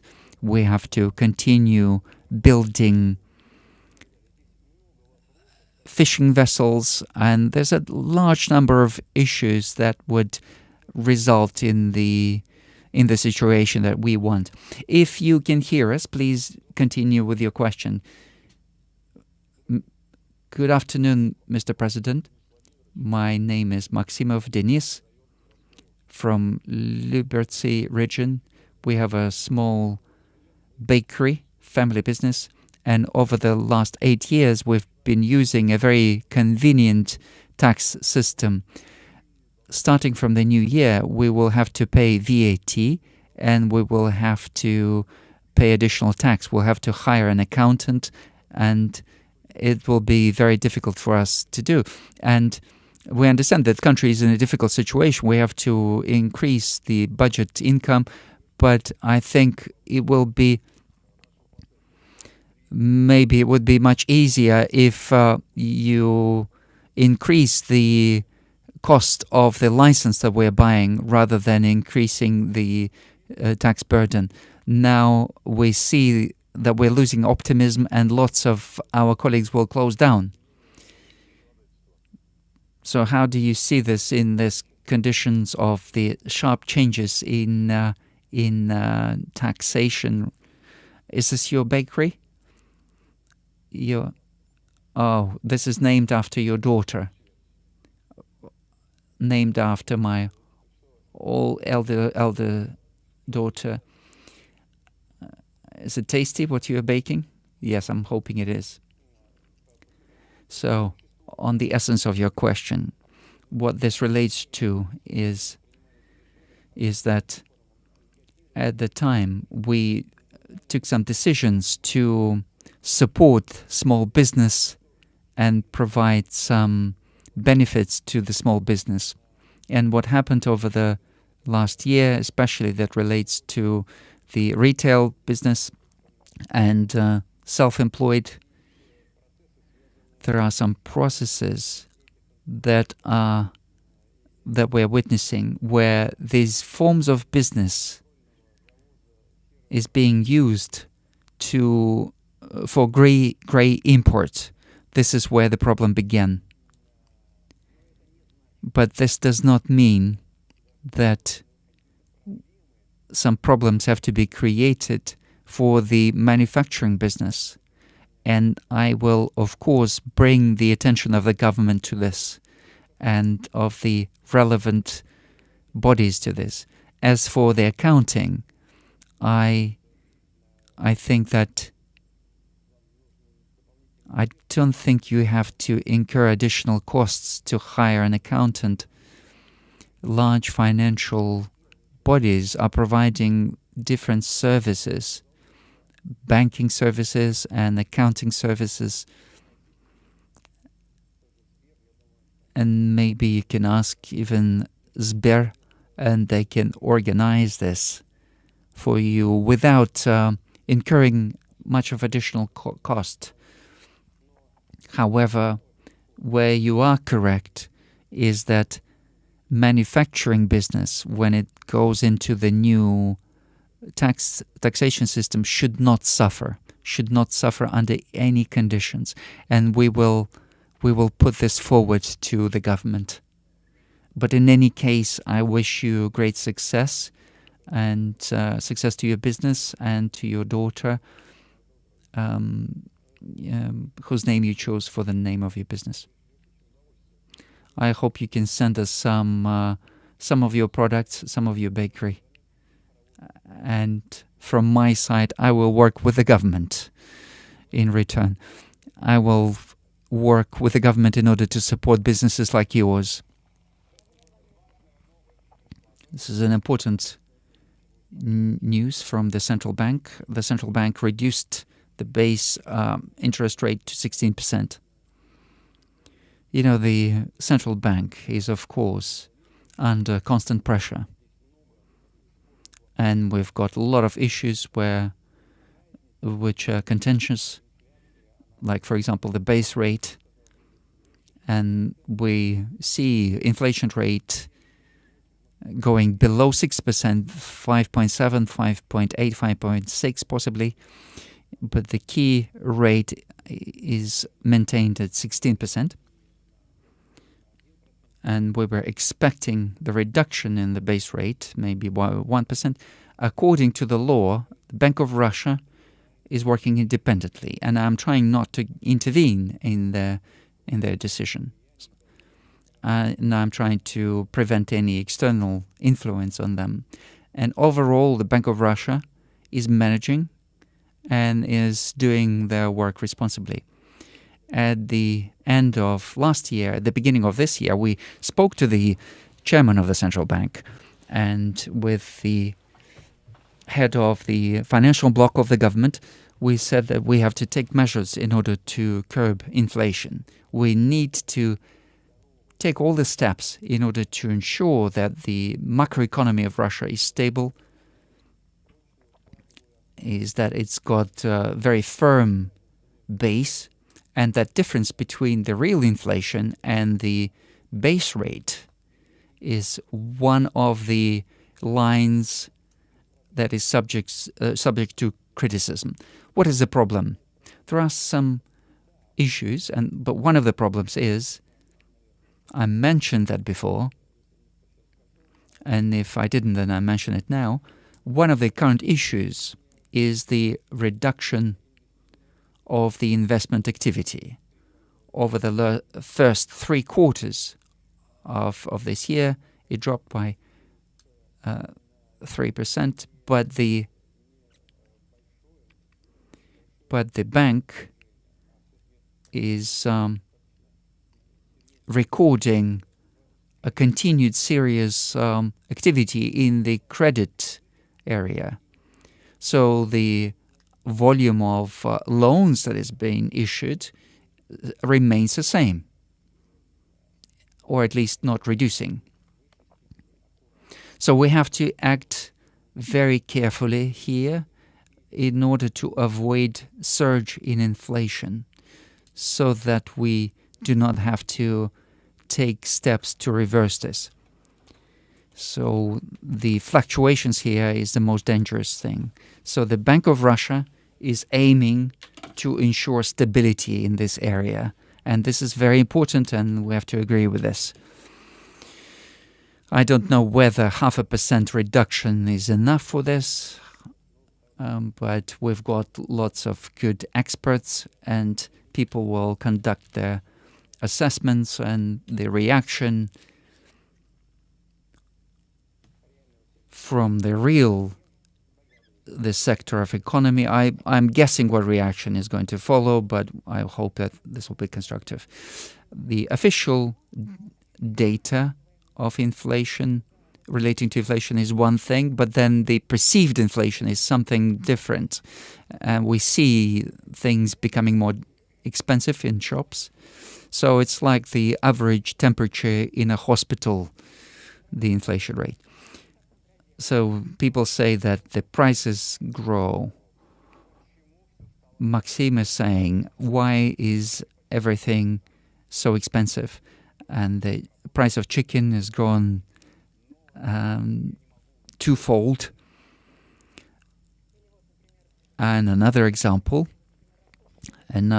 from Rostov region, saying I've got a child under 18. Why are prices and the cost of buns in my canteen continues to grow, and the salary of my parents remains the same? Of course, we are talking about some average figures, and that raises some questions, because the average figures, as a rule, do not correspond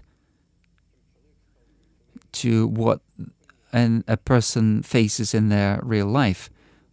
We say inflation will reduce, and that means that prices will be at the level of 5.7, 5.8% inflation. But inflation in terms of in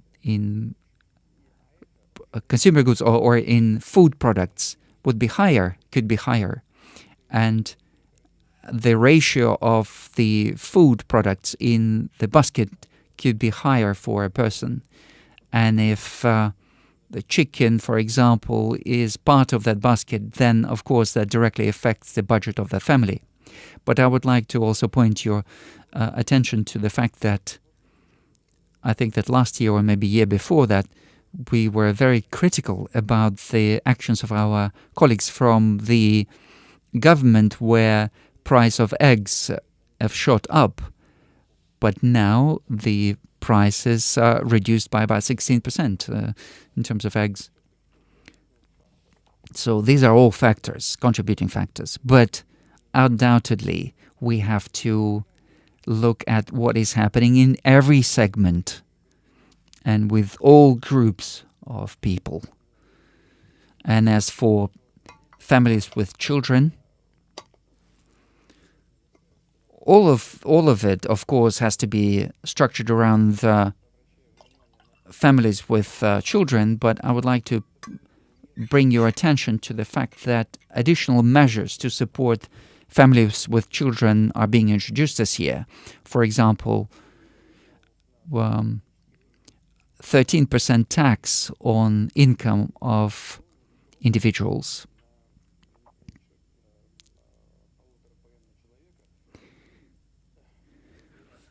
Where income is low, with low-income families, we see that 7% will be returned back to the consumers, to families, and we hope that this will become a real instrument for support.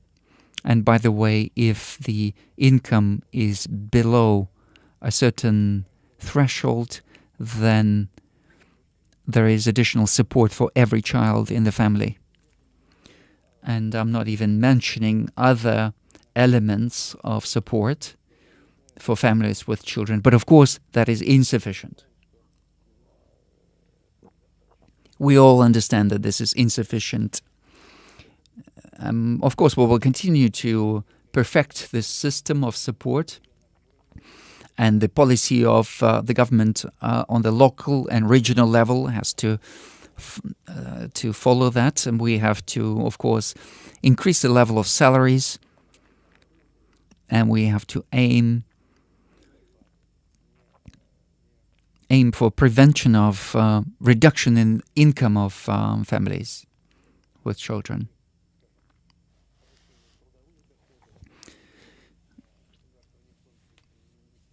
So the government should not reduce the level of support for working families, and that is unfortunately what is happening. This is a well-known issue where a family is getting some benefits, and then their labor income goes up, and the government then starts to reduce the benefits for the family. So when the labor income increases, overall support of the family, benefit support from the government should not reduce. And I would like to bring the attention of the government to that issue. It doesn't make sense because the budget is not gaining anything from that, and we are just demotivating the people from working. Let's go back into the audience. We've got this sector. Tyumen. Let's give the floor to them. Kristina Smirnova from Tyumenskое время. I've got a question about an unusual facility, 3I Atlas, an unusual object that is moving towards us, 3I Atlas. It's either a comet or it's a vessel with engine. My question is, what are the intelligence services saying to you? Is there any evidence that this is a man-made structure that is approaching us? In Tyumen, we've got thermal capital of Russia, and we are welcoming any guests. We'll be welcoming all guests, but it would be good to get prepared. So for the first time we are...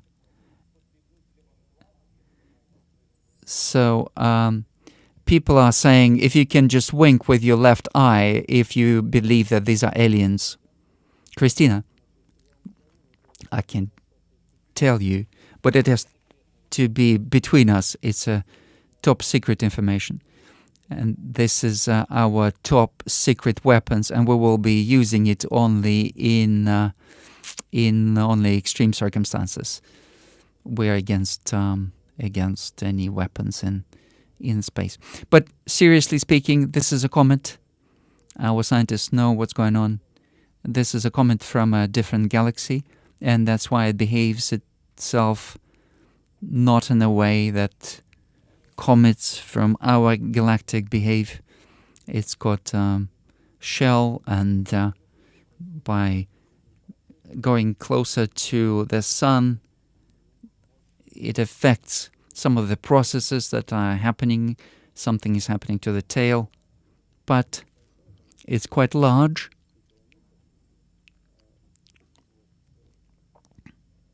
I think up to 10 kilometers. But the moon is 400,000 kilometers away from us, and the object that you are talking about is 100 million kilometers away. I don't think that it threatens us in any way. We'll send it to Jupiter, and in the beginning of the next year, the comet will leave the solar system.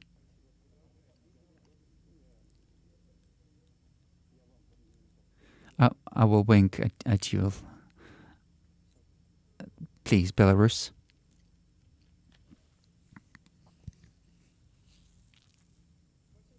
Thank you very much, Mr. President, for this opportunity. Victoria Sienkiewicz, Channel 1. we synchronized in such a way in Belarus that we've got a People's Council this year, and Belarus president says that people of Russia and Belarus have to be together. Let's create that bridge. We are counting on Russia's force. Oreshnik is being deployed in Belarus, and tactical nuclear weapons are being returned to Belarus. But some people do not like that union. They're trying to steal or burglar our assets, as you say. They're trying to conduct some military exercise close to borders. And thank you for that new term, the European little pigs. What do you think about the defense of our western borders, of our union state? As for that new term that came up, I did not mean anyone specifically, and I never move to personalities. This just came up in the context of discussion with our military, and I just talked in general, and I used that term generally. So what's important is our relationships between our countries, and I watched the address of the Belarus president live yesterday at the council, and I would like to congratulate him. This was very emotional, very bright, rich presentation, and I would like to thank him for the high estimation of the level of the relationship between our countries. All these issues are being resolved bilaterally and within our defense union. And you talked about Oreshnik and about tactical nuclear weapons. We've regularly conduct drills, and we've got very close cooperation between our military, and the security of the Union State is firmly in the hands of our military and will be ensured. So now maybe we can talk about, we can invite our colleagues from NBC to ask a question.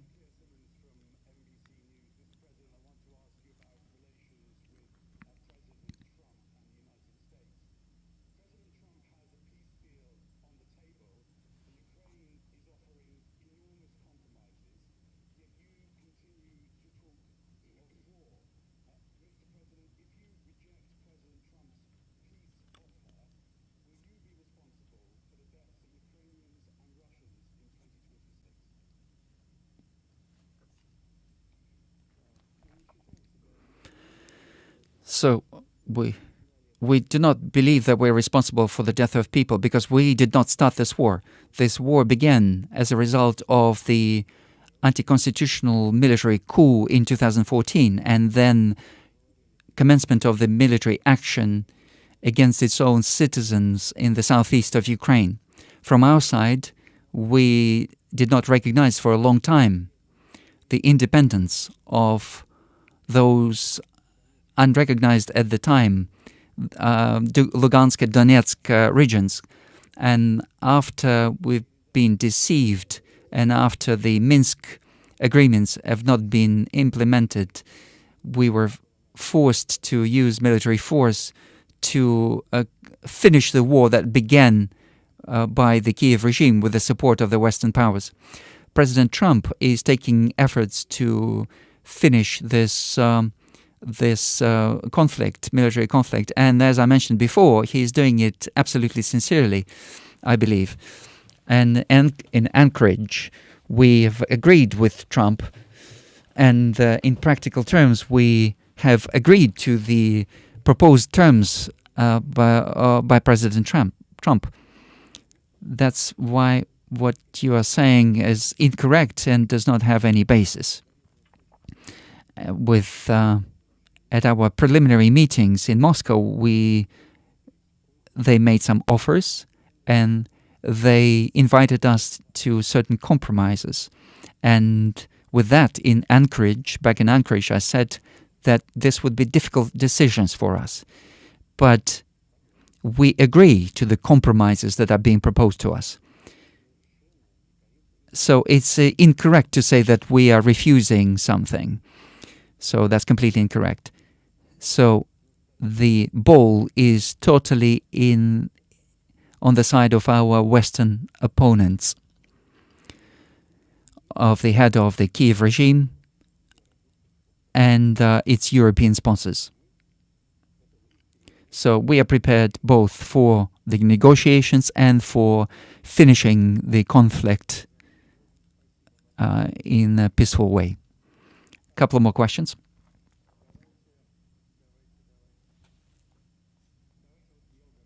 Belgorod.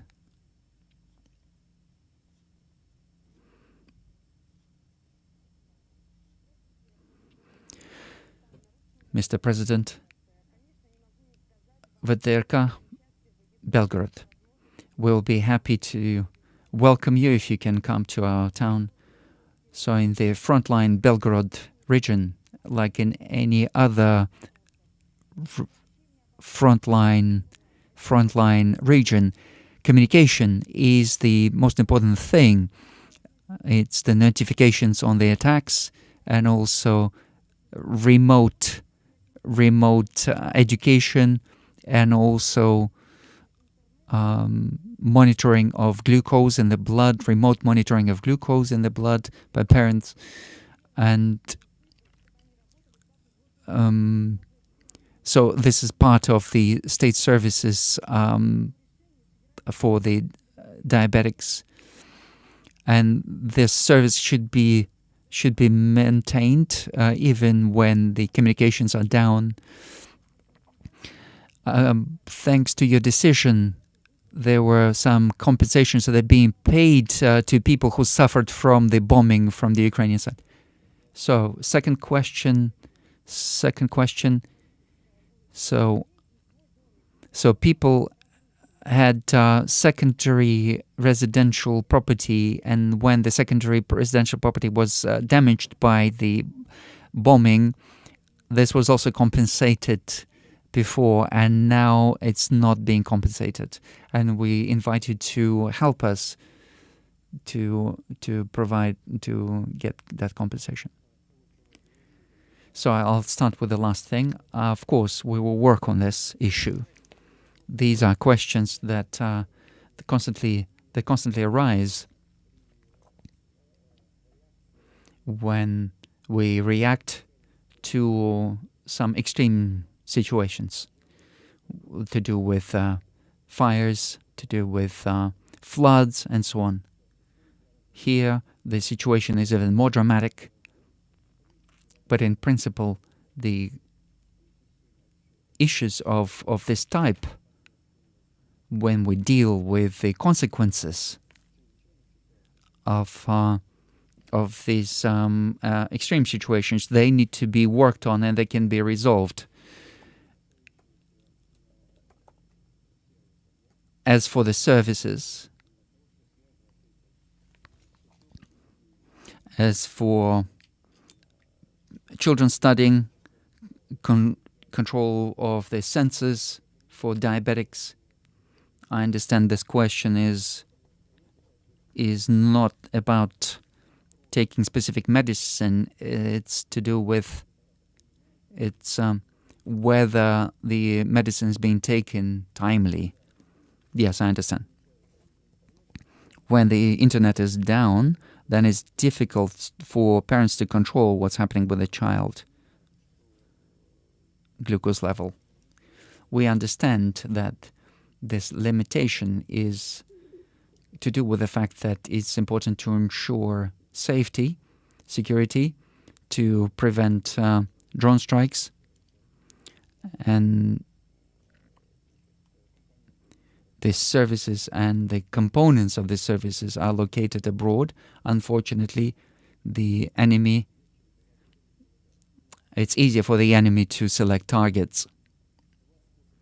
But there are two ways of resolving this issue. First is to move to the local software, to the domestic software, and to our hardware as well. Because many services continue to operate using foreign assets. And the second thing is we can continue to operate using foreign operators, but then we have to agree with them so that they move to Russian software and Russian hardware. We have to work on both of these solutions.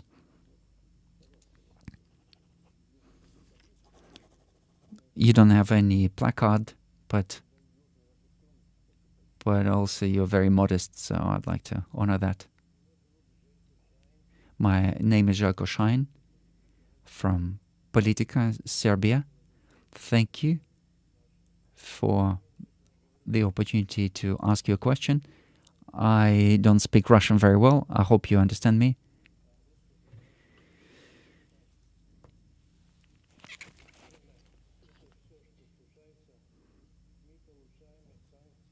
So we get sanctions that affect Russian companies located in Serbia.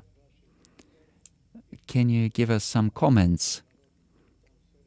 What can people of Serbia expect in this regard? When you met with Trump in Alaska, you talked to him about a new organization of security, and you said that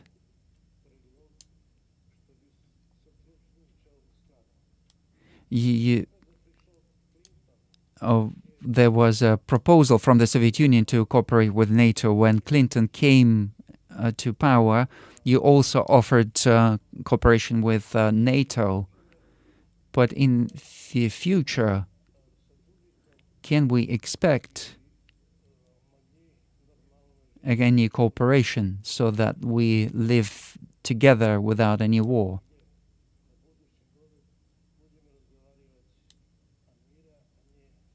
I hope that next year we'll be talking about peace and not war. Thank you for the question. We also would like to be able to live in peace next year and without any military conflicts. And I would like to reiterate, we would very much like and we aim to resolve all issues through peaceful negotiations. Of course, you would agree with this, I'm sure. We need to remove the initial reasons for the conflict so that we prevent any similar situations in the future, so that the peace is permanent and stable. As for the cooperation with NATO, we did have cooperation with NATO. We did not talk about cooperation. We talked about direct membership of the Soviet Union and then of the Russian Federation. And in both cases, we understood that they were not waiting for us there. And the promises that were given to us for non-expansion were false, and we were deceived, and there were several waves of NATO expansion. And this is obvious move of the military infrastructure towards our borders. This caused our concern in the past and causes concern now. And of course, the agreement on the new security infrastructure in Europe is very current. And this was raised before. In the Soviet Union, there were some smart people in Europe, Social Democratic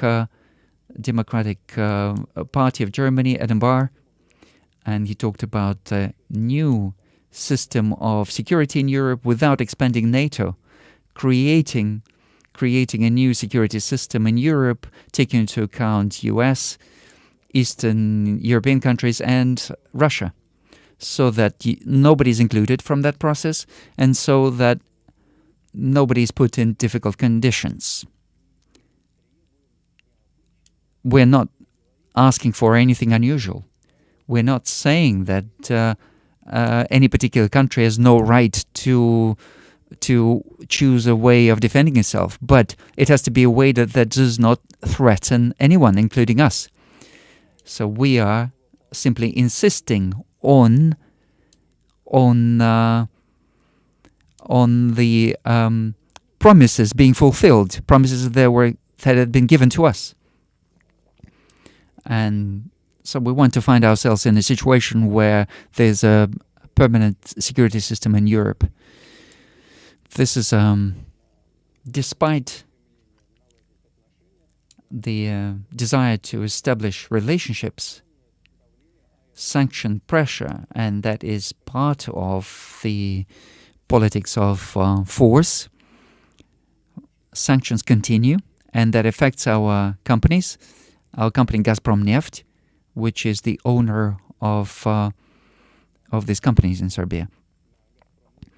This is a company where Gazpromneft invested a lot of money, over $3 billion, and it turned it into a modern, effective company. This is the main taxpayer to the budget of Serbia. We are aware that is what is going on around it. We have agreement with Serbia on terms of non-application of any restrictions. And of course, we are basing ourselves on we're counting on the friendly government of Serbia to follow through on this, to support this. Otherwise, there's a question of how can we continue to work on this. But we have some ideas in what direction and how we could move together. And we are establishing this dialogue. We are continuing this dialogue with Serbia, and we are hoping that we will find a suitable solution. I would like to come back to the question that you raised in many regards. I would like to maybe come back to it. There's a question about the fairness of distribution of benefits for children.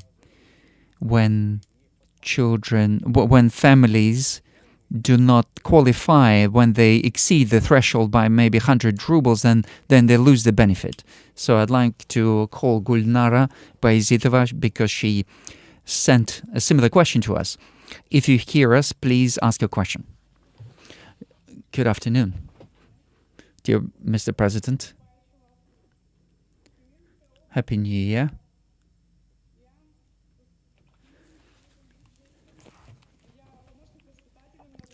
I'm the assistant of in the kindergarten, and my husband is a driver. We participate in all the events. We are a very active family. We achieve great results. And I have a mother with many children, and last month, we have exceeded the threshold by 100 rubles. So in November, we've exceeded the threshold by 259 rubles, and now we lost all the benefits for a family with many children. So we don't get anything now. So we've got 6 children, and we work a lot. We work a lot together with my husband, and we even do some additional jobs. And we've got we hold some chickens also. We wanted to ask for some help, some more help from the government. Gulnar, I touched upon this issue overall when I spoke about the previous question, answered the previous question.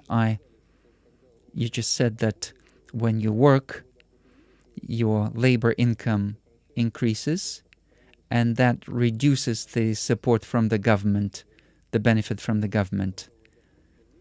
And when your labor income was lower, you were receiving greater benefit from the government, and that demotivates people from work. And I believe that this is a mistake on behalf of the government. And I'm confident that Ministry of the Finance will hear this conversation. There's no saving for the government, and getting additional income at the expense of a family with many children is just immoral. And I'm hoping that this issue will be resolved. As for the utilities payments, I would like to remind you and everyone else who has a similar question that if our general order is such that utilities costs is 22% higher than the overall income of the family, then in this case, government has to support the family. Are you aware of this? That there's this benefit? Yes, I'm aware of all the benefits. In some regions, Moscow is a relatively rich region. Here, I think we have. So even if the utilities costs start to increase 10% of the budget of the family, then of the income of the family, then government steps in to support. So everyone has to think about this at the local level and the federal level. As for benefits for children, our whole policy is built around this. And I would like to remind our regional colleagues on this. Any action by the government, before taking that action, we have to always think, how is this going to affect the lives and the income of families with children?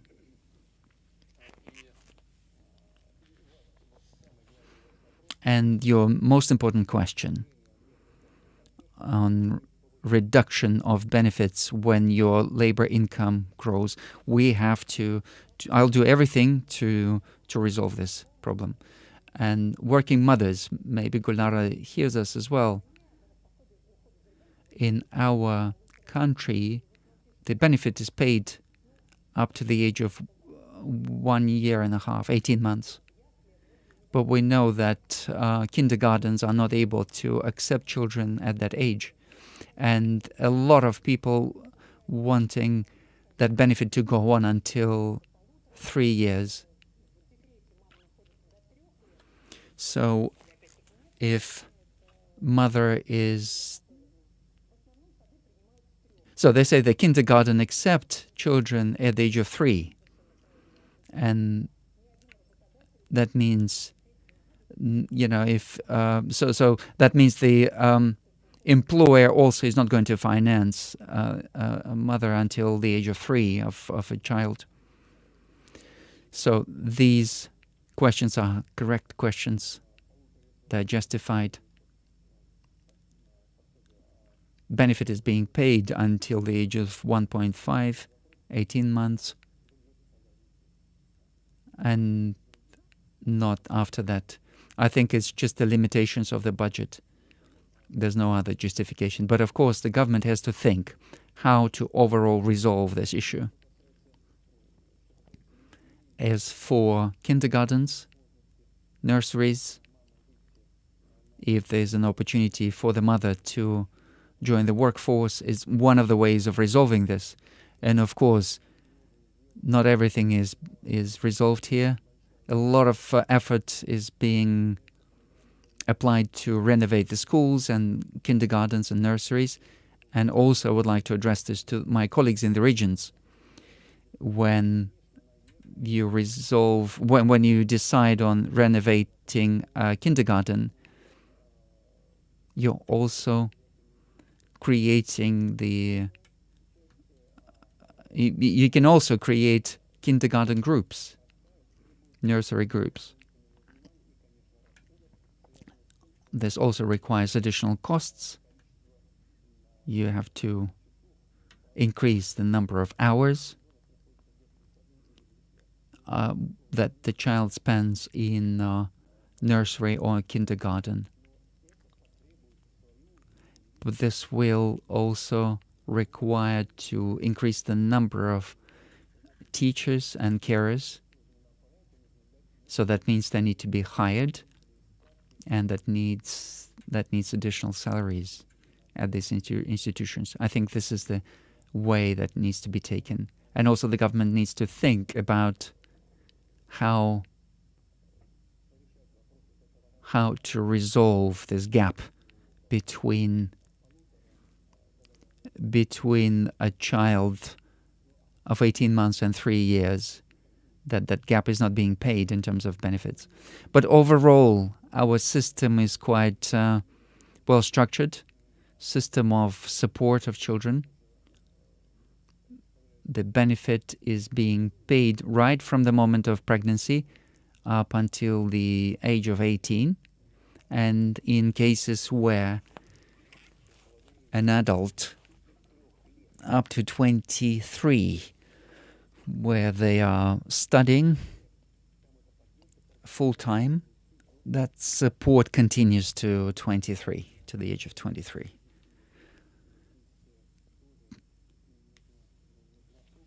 So we have to pay special attention to this.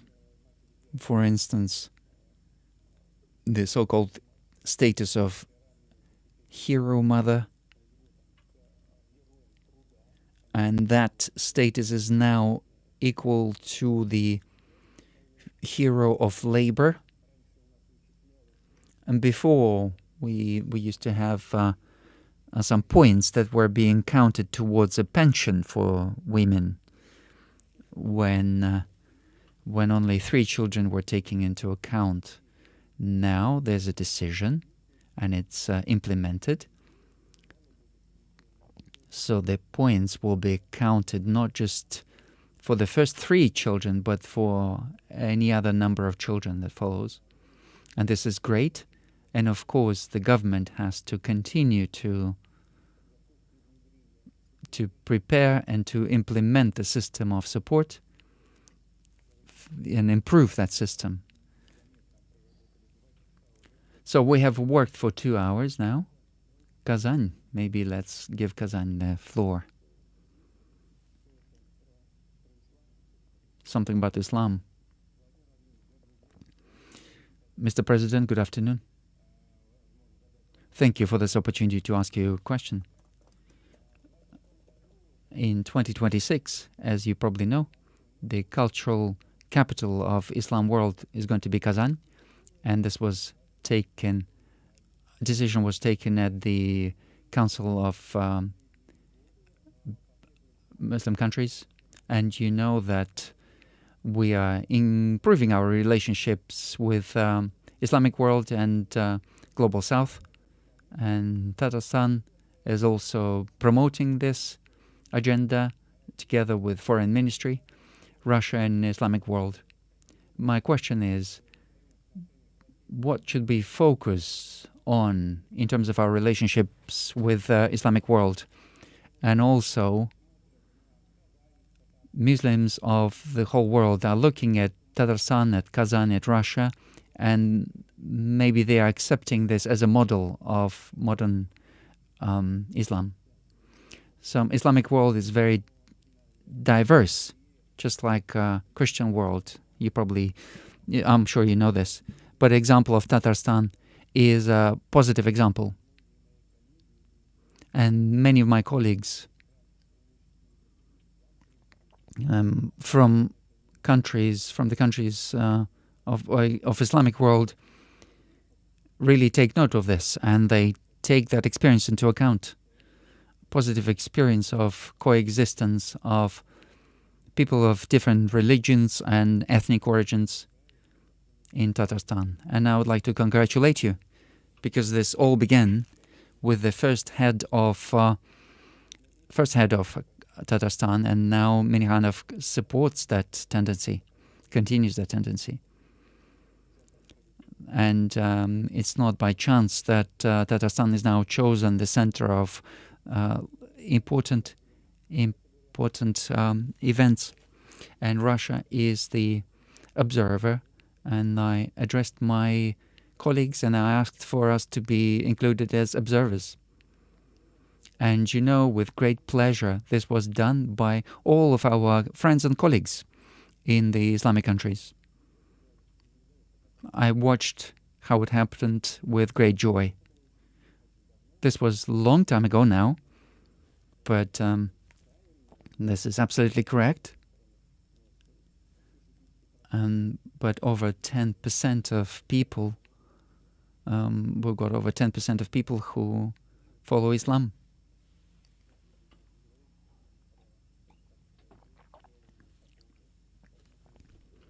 I'm not going to go into details. So we've got Christianity, which is Eastern Christianity, and according to all of our basic values, that they're the same. And everything that is being done in Tatarstan, what is being done in terms of spirituality and children's education, there's a decision to create an academy. It's a very important decision. And we have to create experts in Islam. And in Bashkortostan also, we have that development, and we've supported that in the past, and we will continue to support this. We will continue to support all traditional religions of the Russian Federation.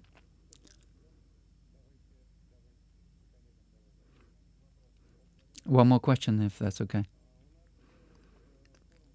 We've got Kazan Forum, annual forum, and it's a platform is growing every year, and I wanted to ask you whether you're planning to attend Kazan Forum. You know, we have distributed among our colleagues.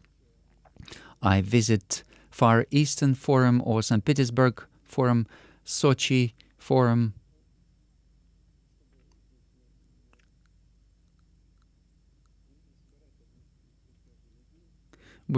So that we're not, so it's not the same people participating in all the forums. Nevertheless, the forum is very important, and of course we will continue to support it, because this is another thread that connects us to our friends and our allies in the Arab world and the Islamic world overall. And without any exaggeration, we can say that it connects us to the global south. So as a result, you asked three questions. So let's ask Xinhua. Let's give them the floor. Our guests from China. Good afternoon, Mr. President. You mentioned many times that China-Russia relations are at the highest level over the whole history. And President Xi and yourself met twice over the last year. 30 years since the establishment of the partnership relationship between Russia and China, and 25 years since signing a friendship and cooperation agreement. What's your opinion of the achievement of the relationship between China and Russia over the last 30 years and your perspective for the next 30 years? First, I would like to say, first of all, I see Chairman Xi as a great friend and a stable partner. My great friend and a stable partner and ally of Russia. And this is the most important basis for development of Russia-China relationships. The world is developing in stages. Of course, agreements are important, and strategic partnership is important, but what's most important is practice, what's being implemented in practice in all areas. We talked about the figures. We said there is a difference between Russia and Chinese statistics, but it's about 240, 250 billion our trade volume. That's less than EU in total, but in terms of country by country, China and Russia are in the first place among European countries.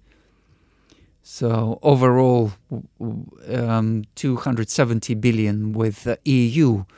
Overall, it's about 270, but in terms of country by country, we are above or ahead of any European country.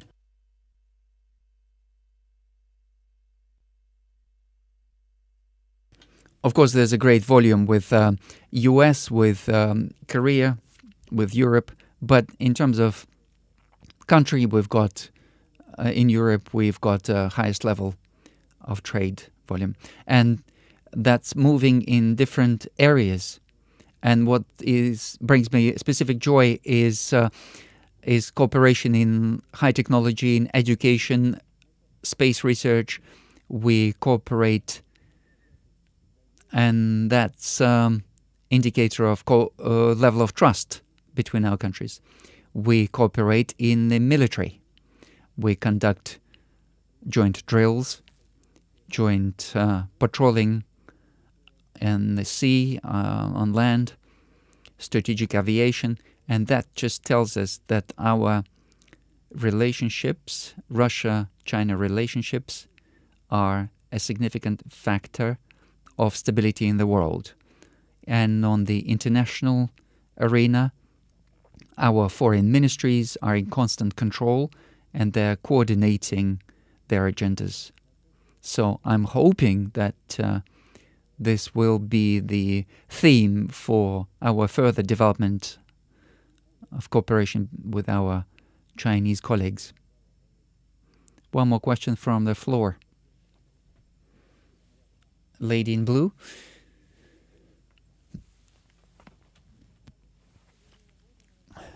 Evgenia Volgina, Radio Moscow. And my question about demographics in overall. We talked about the fact that birth rate is reducing in the country, and there are measures, the benefits, the payments. However, there's a small number of people women in that fertile window, and with this, young men are interested in establishing their career, earning money. And there are two questions here. What are the measures of material or financial stimulation that you see that can be introduced in order to motivate young people to create families and have children? And secondly, maybe we can talk to young people now so that they do not delay having children in their lives. Thank you. This is a question that all post-industrial countries are worried about. Practically all large economies see the same thing happening. And in some states, the situation is quite dramatic. Japan, for example, the ratio is 0.8%. South Korea, 0.7%. So that's the number of children per one woman in childbearing age. Now our ratio is 1.4, and we need to achieve about 2, and that's a very difficult task. Of course, a lot has to do with the financial situation of a family. And of course, the family should not feel that their level of well-being is reduced when the child comes into the family. And I'm not going to go through all of these measures that we spoke about earlier. I said that when a woman is pregnant, she gets benefit, starts to get benefit until the child is 18. Then we have provided additional support in the region of 75 billion rubles to the areas where birth rate needs specific attention. And I mentioned that we've raised the status of mother hero, and then family mortgages. We need to work on this more at 6%. We did and will continue to do everything to support the mood of young people to create families as early as possible and have children. But this is a very subtle process. Of course, everyone knows that young people and a woman wants to get an education first and then raise the level of education, maybe take some steps in her career, and then around 30 they have the first child, and then maybe sometimes they don't have energy for the second child. And of course, that needs to become fashionable again. People should understand what happiness is, happiness of fatherhood or motherhood. So Naran Alexeyevich has been fighting for the last 4 years. He's got 4 children. 4 children.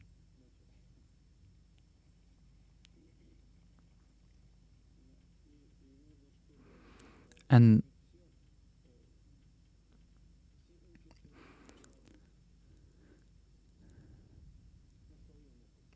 everyone learns from their own experience. And we always say, oh, but you need to learn from somebody else's experience. But in any case, people learn on their own experience. When they face something very specific, then they do something, and then they understand something. Then they understand, oh, I should have done it this way or that way. I spoke about this before, I think publicly. The last meeting with families with many children, and one of the women who has, I think, 9 or 10 children, she said one thing that was wonderful. She said, she's got 10 children, and she said, as soon as a new child came in, already had 5 or 6, as soon as a new child came in, we always thought, how did we live without you so far? So this statement, that observation of the state of your soul, that understanding of your own happiness of motherhood or fatherhood, that needs to be conveyed to people, but that's and not an easy task. So I'm addressing your audience, your colleagues in the media, people in the field of culture. People are very talented.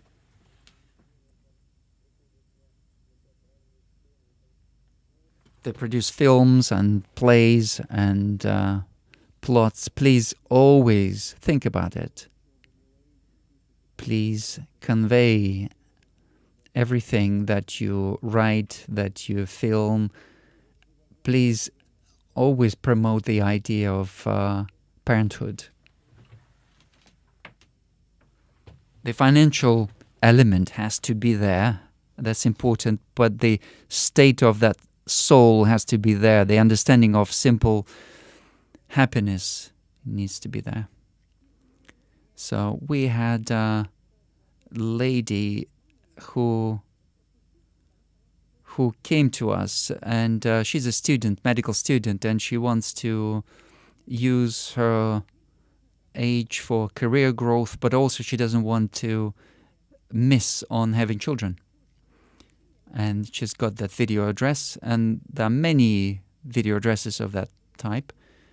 But just if I may apologize. When you asked the question, I noted something down. In 25 regions of the Russian Federation, there is a positive demographic trend. And that tells us that our colleagues in the field, in the regions, wherever they put their attention on it, it works out, including such a complex and difficult area as demographics. 25 regions of the Russian Federation are demonstrating a positive trend in demographics. So if we can see the video address from Kemerovo. Dear Mr. President, I am a student, year 5 of the medical university, and I'm prepared to work in my region after graduation, but I understand that the contract falls onto 27 to 32, and that is the best time to create a family. And the salary of young experts is not great, and that does not allow you to create a family properly. And so how do you resolve this issue of wanting to create a career of a doctor and also having children? So we are losing young experts who are moving away from the region, or we are losing out on creating a family. As for support of young families with children, we've come back to that many times, and there's a whole range of measures of support of families. But when you talk about the fact that you are on year 5 at the medical university, and you will have to work on that contract that follows, that's quite clear. But what is clear is that the person is then going to higher education. Then from March of next year, there is a order that comes into place that says that if the person is following a state-funded higher education program, then they'll have to work in the region for a certain number of years. And it looks different in different areas of the country. In cities, it's a longer period of time. In rural areas, a shorter period of time. But that's a choice for a person. They can sign the contract on state-funded education, and then that obligation arises because they have gained education at the expense of the state. Then if they don't want to do anything, then they don't have to sign the contract. And then they can study on the paid basis. They pay for the education themselves, and they can get a student loan, which they can repay after the end of the end of their education, during their work career. As for education, medical students, we're not talking about compulsory work obligations, working in a specific region.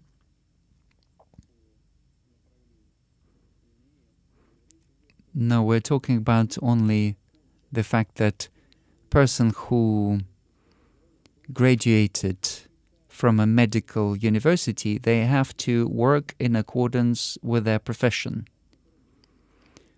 So in a medical institution that works according to OMS rules.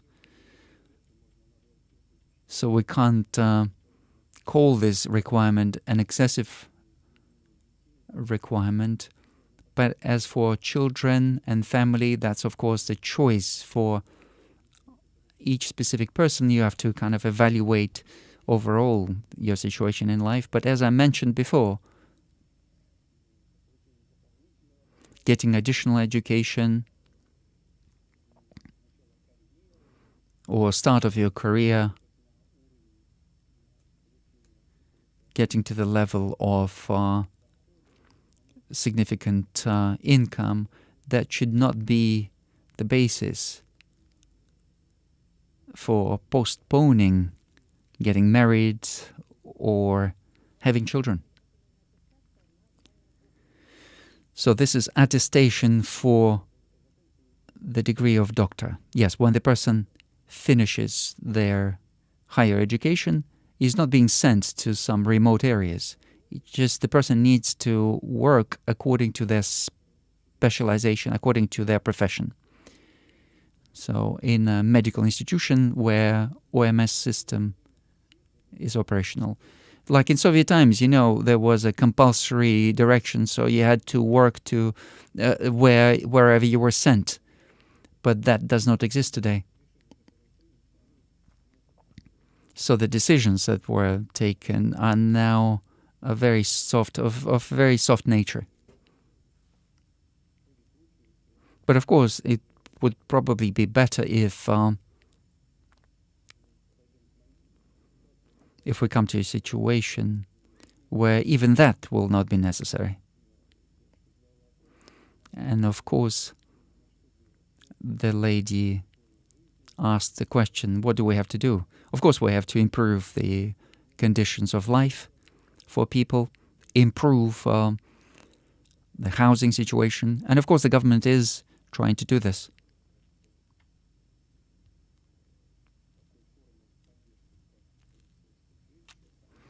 And there are certain schemes for support, like for teachers in rural areas or for GPs in rural areas.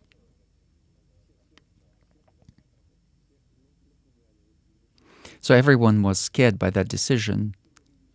So that does not affect the students of pedagogical universities.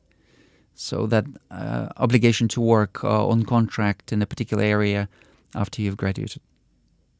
So we've got our hero of Russia, our military correspondent.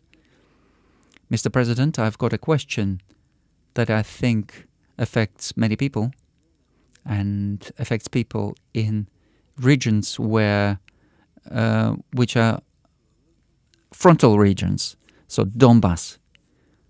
So question of water supply is very current there and has been discussed for years. And now the situation is such that not just in Donetsk, but also in Gorlovka, Avdiivka, Debaltseve, practically in all cities of Donbass, the water supply of water is not regular. It's once every 3-4 days. The quality is not great. People who live above at higher levels, like 6th floor or above, they might not see water at all because there's no pressure. And that water blockade is man-made, and we know this. The main reason is the actions of our enemy. But residents of Lugansk and Donetsk People's Republic live with this issue, and they will continue to live with it, and it's can't be resolved in principle for the moment. You know what the roots of this problem are. The main system of water supply is beyond Slaviansk, and that territory is still controlled by the enemy. And it can be resolved fundamentally when that territory is under control of our military. But not only. There is also solution to create the water supply lines, drilling of water wells. There's one water supply line that's been built. There's now consideration for another water supply line. One of the key problems, legacy problems, is losses of water. Losses of water in existing pipelines until recent past was at the level of 60%, up to 60%. Now the rate of loss is less, but it's still in the region of 50%. I did discuss this with members of the parliament, government, and with regional authorities, but it turns out that resolving this issue of water loss means that you have to bring the whole system of water supply up to date, and that has not been done for decades, and everything kind of deteriorated there. So in order to bring that system into the normative state, you have to spend as much money, as I'm being reported, as the construction of a new water line. But I want people to know that we are aware of this problem, and that's a very current problem, and we'll do everything possible in order to resolve this. Thank you. Thank you. BBC, United Kingdom, your question, please.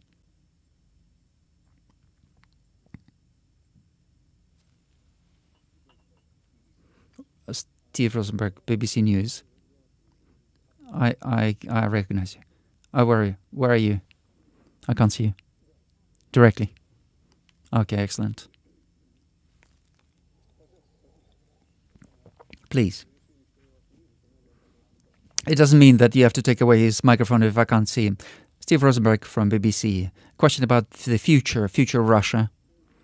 What is the future you are planning and you are building for your country and for your people in this future? Is it going to be like today? Any public disagreement, is it going to be punished like today? Is it going to be strengthened? Are you going to strengthen the search for enemies inside and outside the country? And in that search for enemies, are you going to switch off mobile internet throughout the country? Or is Russia going to take another route? I remember you said that our future is in our hands. But in practice, all power in Russia is in your hands.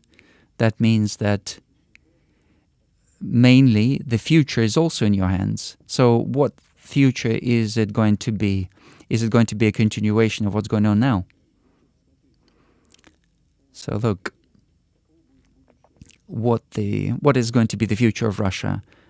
Are you going to punish by law, as you said, the actions and people who disagree with the actions of the government? You probably mean our law that is being criticized on foreign agents. Dear colleague, I would like to bring your attention to the fact that it's not our invention. This law was passed in a number of Western states, and in the US it was passed in the 30s of last century. And in all these countries, this law is much stricter. It includes criminal liability and imprisonment when you finance somebody from, when a foreign agent finances somebody. We do not have anything similar to this. All we require is that you need to claim, you need to announce the source of your financing. We do not have any repressions. We do not have any persecution.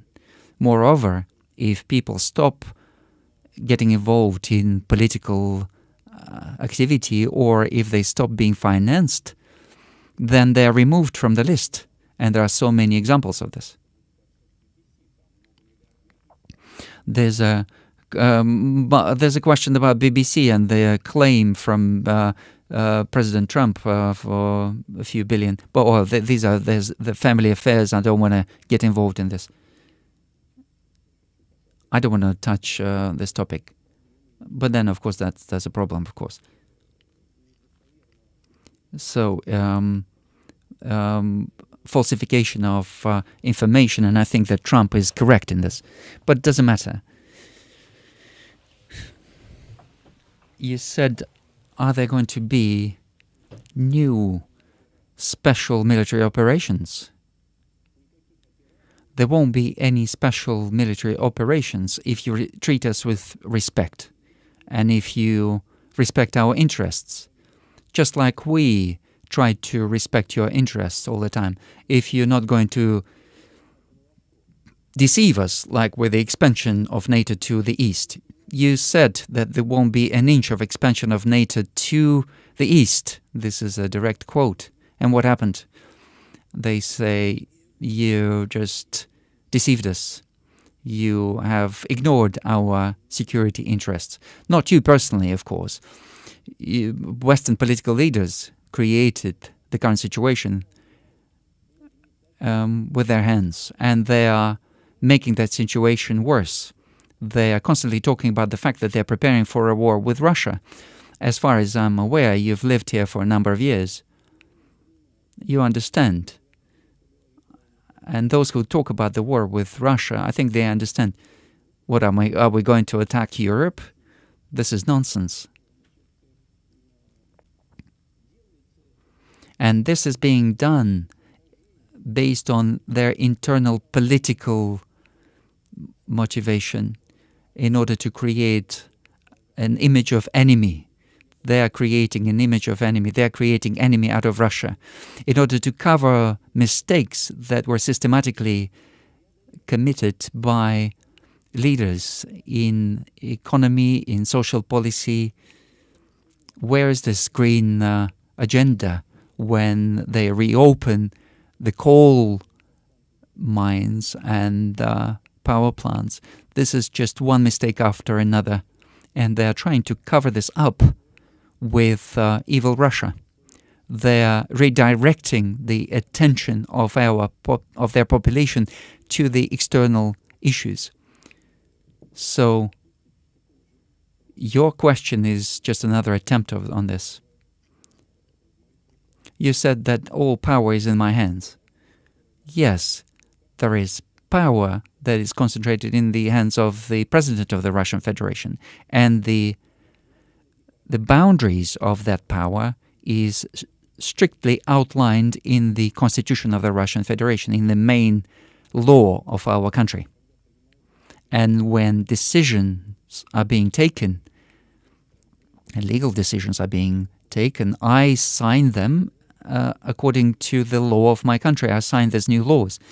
But in terms of percentage, I can't really tell you. But in majority of the cases, the laws are initiated by the upper chamber of the parliament of the Russian Federation in the Federation Council. They initiate it. Of course, Russian president has got great powers, but I believe that in our country, the presidential form of governance is justified. But I would like to end on something else. We are prepared to work with you, with the United Kingdom, with Europe in general, with the United States, but as equals, with a respectful attitude to each other. By the way, if ultimately we come to this, then everyone will win from this. I brought this up, one of the conversations that where I was present, and Mr. Kohl, former Chancellor of Germany in 1993, he said that the future of Europe, if it wants to preserve itself as an independent center of civilization, it has to be together with Russia. We naturally complement each other. We can work together and we can develop. If this does not happen, Europe will gradually disappear. Look, Russia, to this day, despite the fact that in the course of fighting inflation, we have reduced the pace of economic growth to 1%.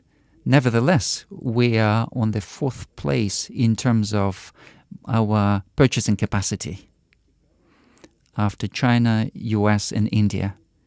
Then it's Russia. And I would like to bring your attention to this. Then we've got Japan and Germany. United Kingdom that you represent is currently 8th, 7th or 8th or 9th place. I think it's 7th or 8th. And if we were to join our efforts with European countries, Russia and European countries, our joint GDP would be higher than the United States. Of course, this is all theoretical, but it is quite obvious.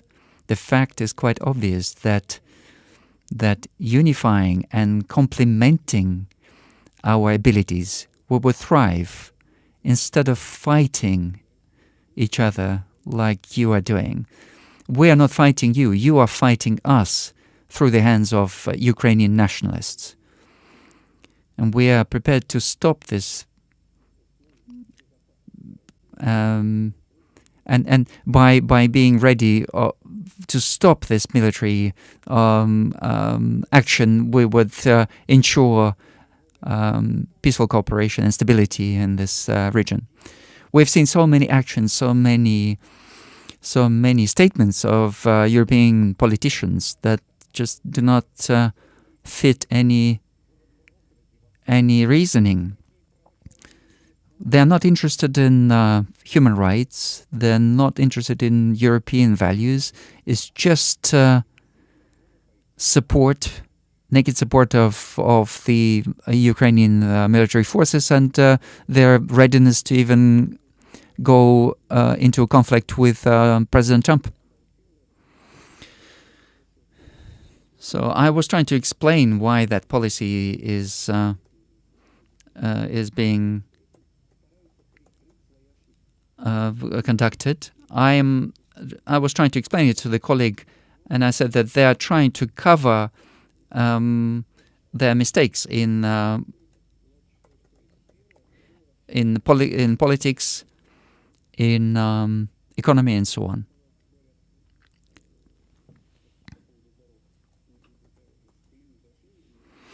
And a second thing here is that they are just on a certain track and they can't move left or right. As for their readiness to go into conflict with President of the United States, there's nothing unexpected here. Everything is clear to me. I think that any observer, even not a specialized observer, is clear on this. European elites have been supporting democratic forces in the U.S. They were supporting Kamala Harris, and they were interfering, and they were trying to help. But there was no proof of any political involvement of Russia in the political area of in that process, but European forces were directly involved in influencing that process. And now I think they're counting on the midterm elections, and they hope that the situation will change in the US, and their traditional allies will come back to power, and they will continue their pressure on President Trump. So they behave themselves in such a way in their expectation of change of political mood in the US, in the Congress. But as for single examples of politicians in Europe. They behave in a outlandish way and quite aggressively. As for aggressive statements, I look at them and I also am amazed. For example, I personally know Mr. Rutte, General Secretary of NATO. He is the former Prime Minister of Netherlands, and I used to go there and we spoke with him. He is a very clever person, smart person, systematic person, and very efficient. He was a very efficient Prime Minister. So the economy of Netherlands is in good shape, and that's part of his efforts. And sometimes I just want to ask him, what are you talking about? War with Russia. They want to prepare for a war with Russia. Can you read? Can you even read? Read the new strategy of the national strategy of security strategy of the US. The key player, the US, is the key sponsor of NATO. All main financing is coming from US. Money and technology, military technology, and the ammunition and military equipment. That's the basis. In the new strategy of national security of the United States, Russia is not mentioned as the enemy, as the goal, as the target. And the General Secretary of NATO is preparing for a war with us. What is this? Can you even read? How are you aiming NATO at the war with Russia when the main founder of NATO is not believing Russia to be the enemy? So you have to be more diligent. You have to look around. And that's not just relating to the General Secretary of NATO, and also to do with many other Western leaders. We've been working for 3 hours, and we've got 3 million questions. So you want to cover 3 million all at once? A lot of the questions relate to the housing issues. They talk about the opportunity to use that family mortgage to buy secondary housing. So there is precedent, and that includes 900 cities, but then there are some limitations, and these limitations are critical for families with many children. And I would like to show you the address from Yekaterina. Good afternoon, Mr. President. We are a family with many children. We've got 3 children, and would like to use that program of family mortgage. But in our region, there's no new built housing. The housing that is built in the region is over 20 years old. And we would like to ask you to expand family mortgage program to families like ours and to the cities like ours.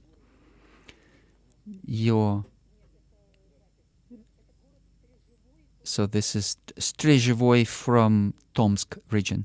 What's the name? Strezhevoy. What's the name of the city?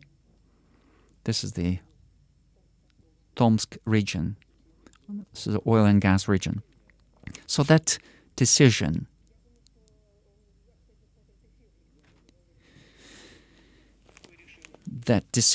has been taken, and in these regions where new housing is not being built or not enough housing is being built, it is allowed to use family mortgage to buy housing from the secondary market. There's a number of questions, number of issues, and that all depends on the quality of construction while you pay the mortgage, the actual housing can come into disrepair and would not be fit for living there. Of course, you have to do due diligence. You mentioned 900 cities. There's, in any case, over 800 cities or towns included into that list for that program. And if your town is not included, then we can include it in that list. I spoke with my colleagues from the government who deal with housing construction and support for families with children. And I understood that, of course, these measures that were taken were aimed at support of families and also aimed at construction sector.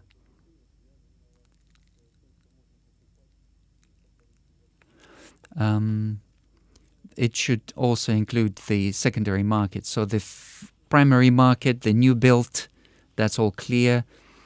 That mortgage is supporting the construction sector. But even there, where you are allowed to buy from the secondary market, there's still a number of issues relating to the fact that this measure of support is aimed not so much at supporting the construction sector, but at supporting families.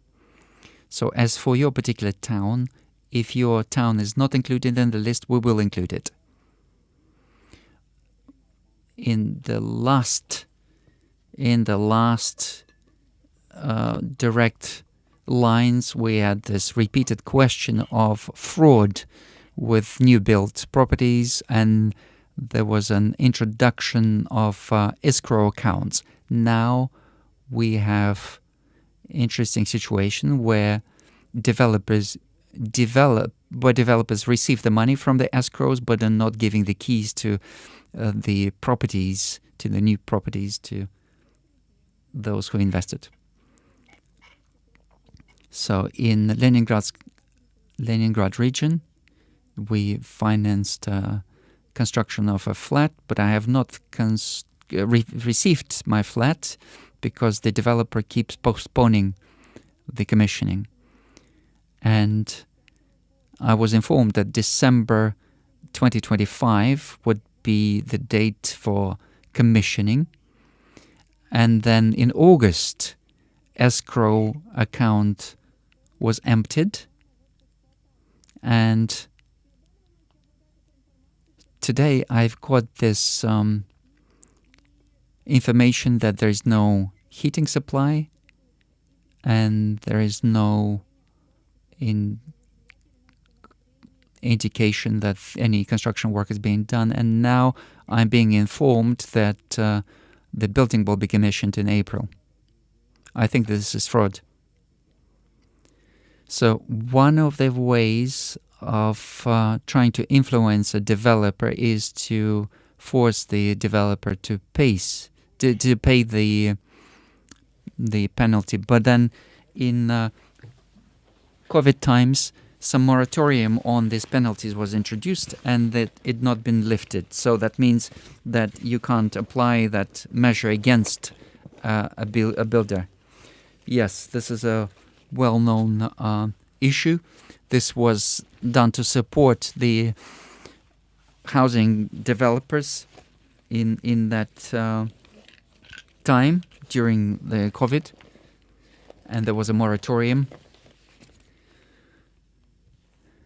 And I will ask the government not to extend this moratorium beyond the end of this year. There's of course some explanation to why construction has been delayed and the commissioning of the building is delayed. In this case, you've got the problem of not connecting to utilities, as I understand it.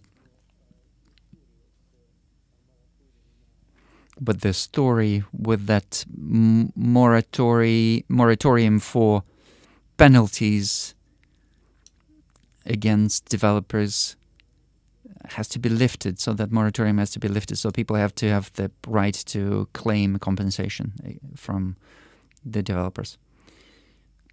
So we introduced escrow accounts in order to protect rights of people, and we have to come back to it.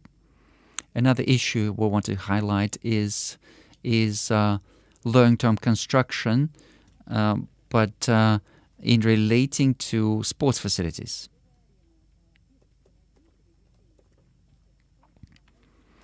So now there's a story in Russia where ice rink, the construction of ice rink was delayed and then frozen.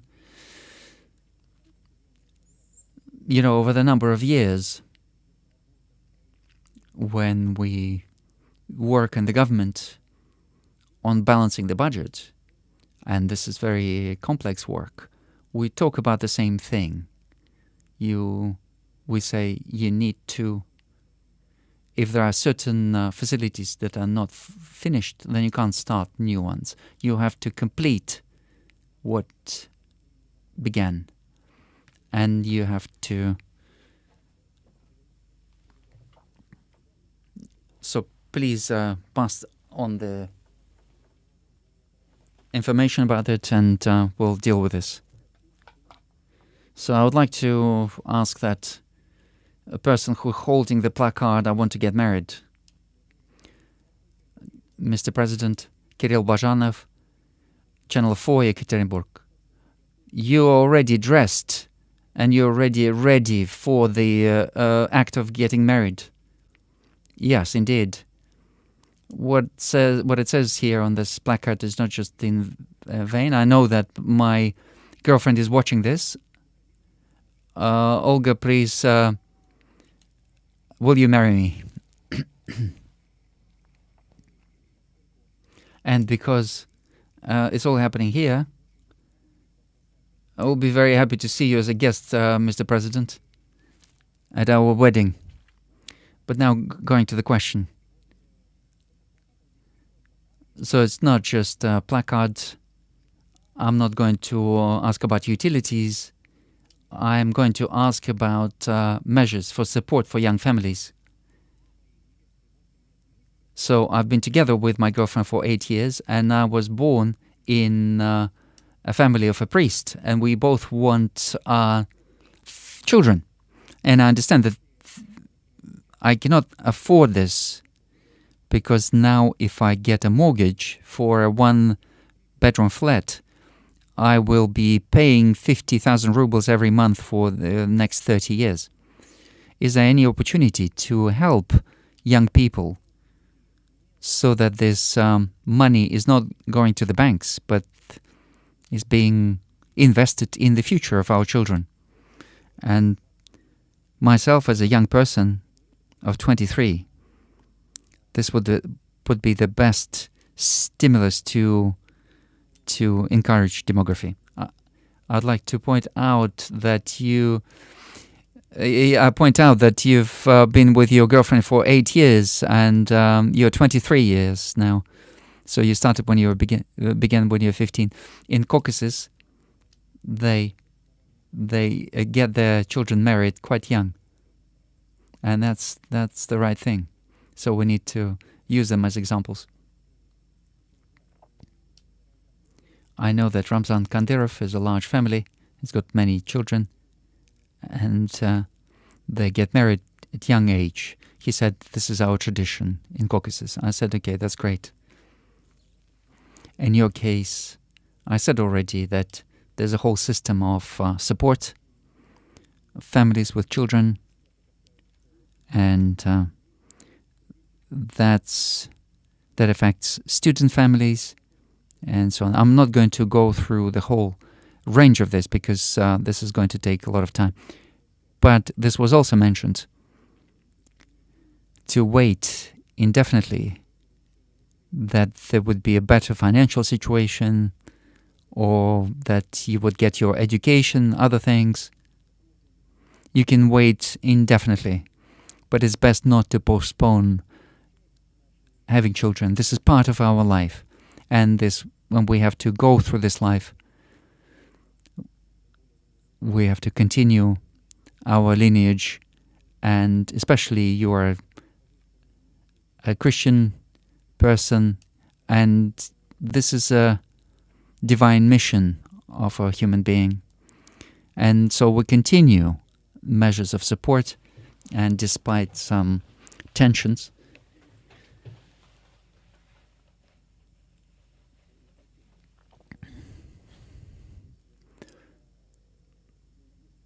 you know, there are certain areas where that mortgage is not 6%, it's 2%.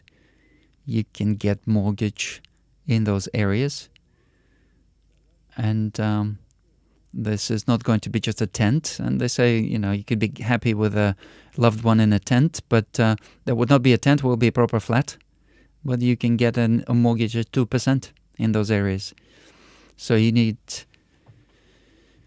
I think if you look at all the range of support of for young people, then you can manage. What is your girlfriend doing? She is on year 3 at Moscow State University, psychology. And I said that, and I'm also a student, and I said that there is a whole range of support for student families. But of course, I understand that when the young person thinks, I need to buy this, this and that, and I have to live somewhere, of course, there are many problems.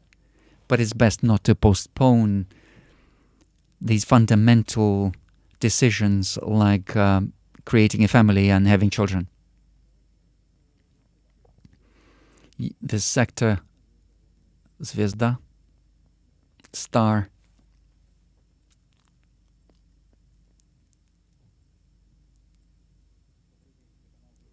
Good afternoon. TV channel Zvezda. You talked about the attempts to destroy Russian economy, but I have to ask about unmanned aircraft attacks and on sea and on land. Critical infrastructure in Russia is being attacked, and the points of supply. And I've got this neighbor here from Rostov-na-Donu, and in Rostov port, 2 members of the crew died as a result of the attack on the vessel, and 4 tankers in the Black Sea were attacked. And is there an answer that Russia can give to this? Is there also a question about the blockade of Kaliningrad region?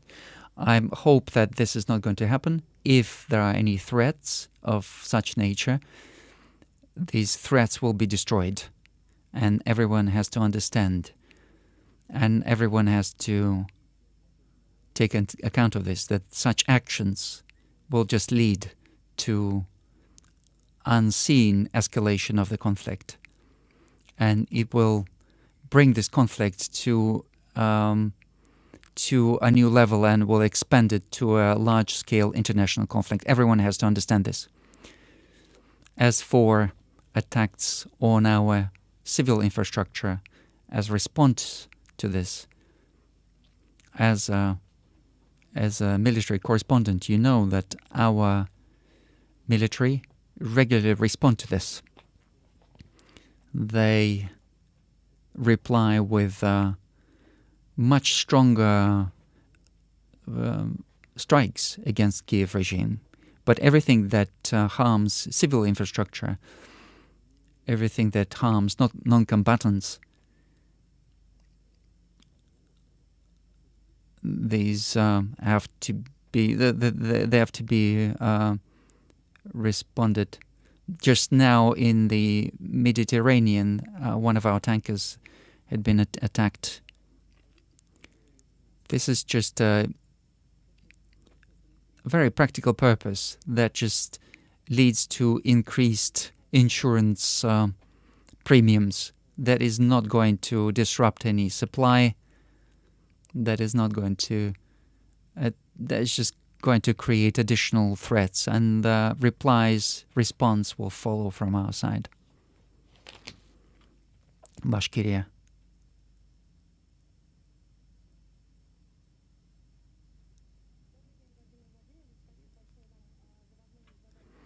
Thank you very much for this opportunity to ask you a question. I would like to send you greetings from our part of the country, and to Pavel as well. Now in Tajikistan, there's a Russian Tajik industrial park that's been created, and Bashkiria is one of the regions that is closely involved in this. What other regions are going to be involved in this? Where are other similar projects going to be developed? We have been involved in a similar structure in Egypt, in the Nile region, and the Ministry of Industry is using this platform, and our colleagues in Egypt are paying special attention to this. This should lead, in my opinion, to serious economic results for both for Russia and for Egypt. Similar projects are being considered in other partner states, and of course your experience will be used there. I don't know what state that project is in at this moment in Tajikistan, but I'm confident, I have no doubts, that Bashkortostan, with its developed technological base, industrial base, will play the needed role and will achieve all the goals that have been set. And I ask the federal government to assist if there's any need.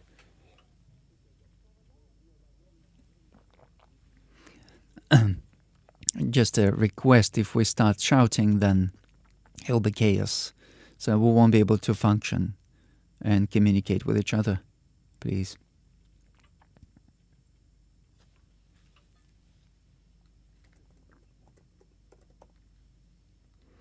Kokoshnik. Good afternoon, Mr. President. I'm very nervous.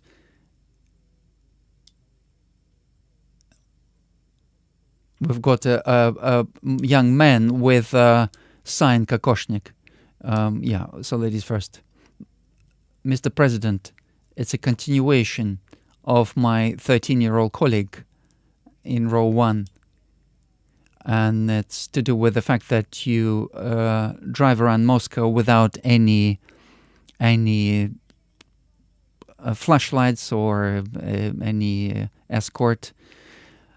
Have you noticed that Moscow became better? We've opened many roads with you and so on. Do you think there's less congestion? And what is going to help? What is going to happen with the cars? Do you think that we're going to move on to the domestic cars?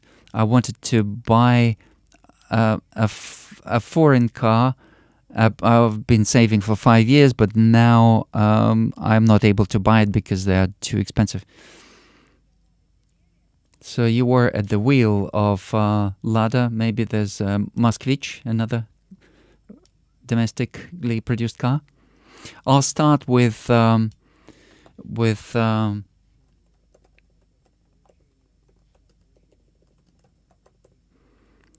recycling fee.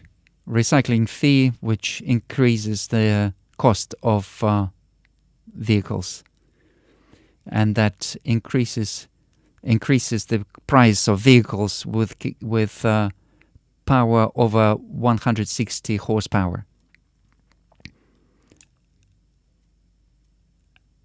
And government understands this, that affects people with higher income in larger cities.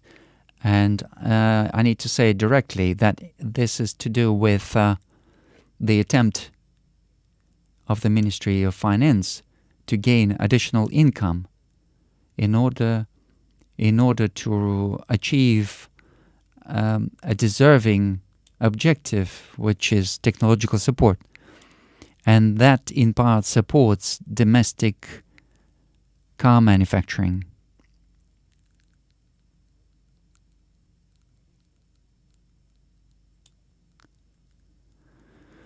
Of course, I have to advise you to buy something from a range of domestic manufacturers. It would be strange if I told you buy a foreign made car. But I hope that this measure is not going to stay forever, and the choice of our citizens will be broad. And this will go together, will be with the growth of income and also maybe reduction of that recycling fee. The next question is Moscow. Moscow, everyone is proud of Moscow. Sobyanin has done a lot of work. 12 million people live, plus 3 million people who come to work in Moscow. So about 15 million people are in Moscow on a daily basis. And the question of transportation links, all of this is being resolved systematically. And that's to do with public transport, metro, road building, junctions, flyovers, and that's resolution of that task altogether. Of course, there's still many issues, and when I drive around Moscow, I'm not saying that I'm driving without flashlights. I'm flashing lights. I'm just saying I'm driving without the police escort sometimes.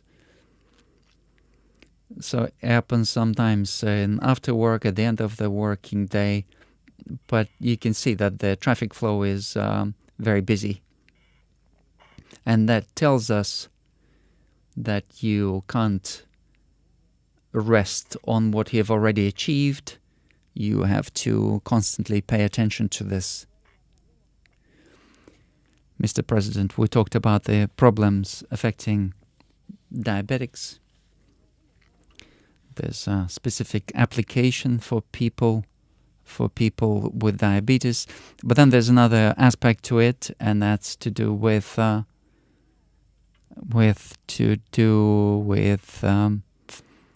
medication for diabetics.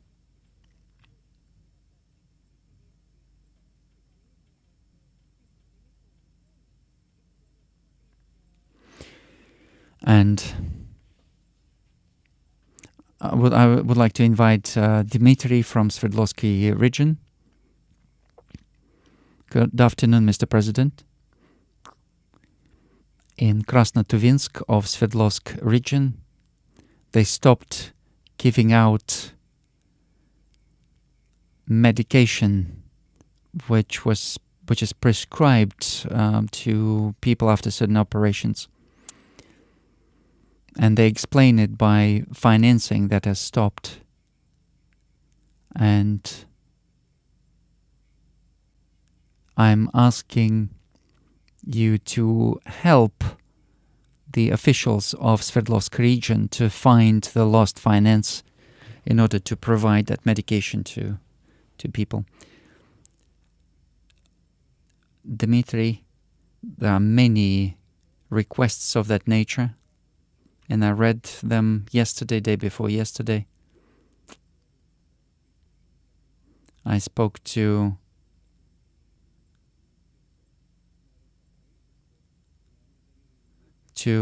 representatives of the ministry, and they assured me that everything that is at the federal level of responsibility, all the funds have been directed to the regions. There's not a single case of any delay with financing.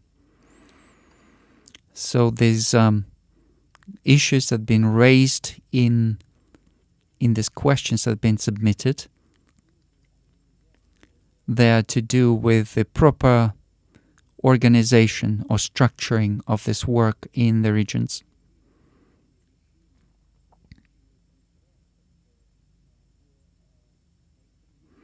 It's to do with distribution of contracts and distribution of these medications in the pharmacy network. I promise that we will look carefully at what's going on in your region and we will resolve this issue.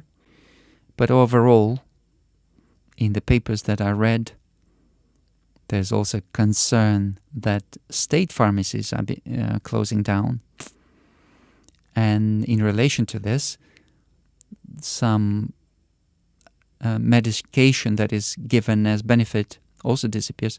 But even here, I would like to point you to the fact that even in private pharmacies, the covered medications have to be provided at fixed prices. So that's under the authority of Ministry of Healthcare. Also, we need to pay attention to developing the network of pharmacies, also mobile pharmacies, and that is being done in some regions. And that's being used.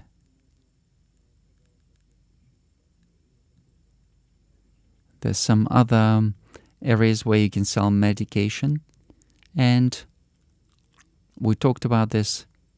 We can develop this in the system of Russian Post. How that problem can be resolved is another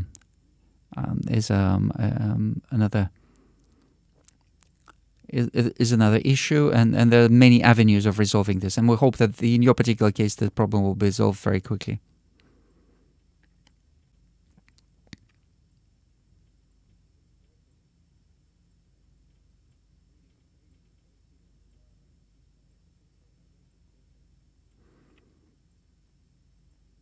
So that sign, please. USSR TF1. First of all, and then TF1. Good afternoon, Mr. President. Can I give you a gift first and then a couple of questions? Maybe if you can explain what it is, and then we'll take it later. This is The Heart of Asia, a book. 126 Russian poets that write about Tajikistan and Persia. And it's addressed to you. And starting from Zhukovsky to this time, it's an anthology of the best poets. Of the Russian poets that praised Persia and Tajikistan. I know that you like this very much.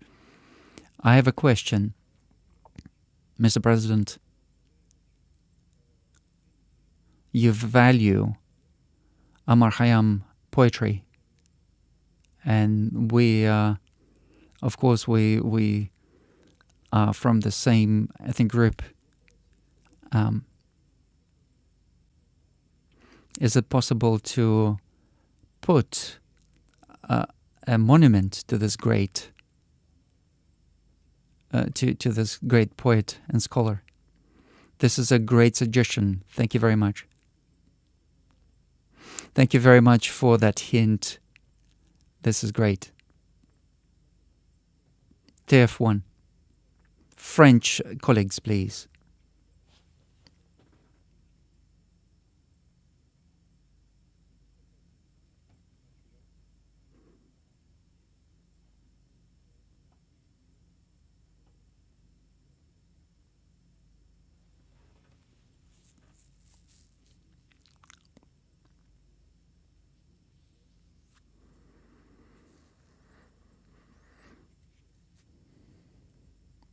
Can you repeat who was imprisoned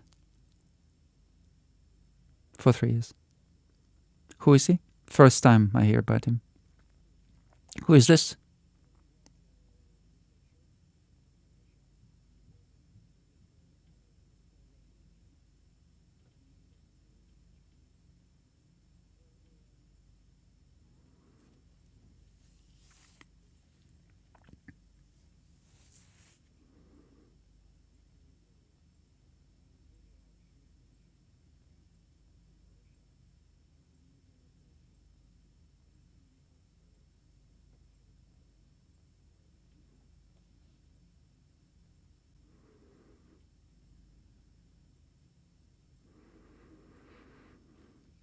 I don't know anything about this case. It's the first time I hear about it, but I promise you that I will definitely find out what it is, and if there's any chance of resolving this in a positive way, if the Russian law allows to do that, we will take all necessary efforts in order to do that. It's just I can't tell you anything specific right now because I don't know anything about it, but I will find out about it, and I will promise you.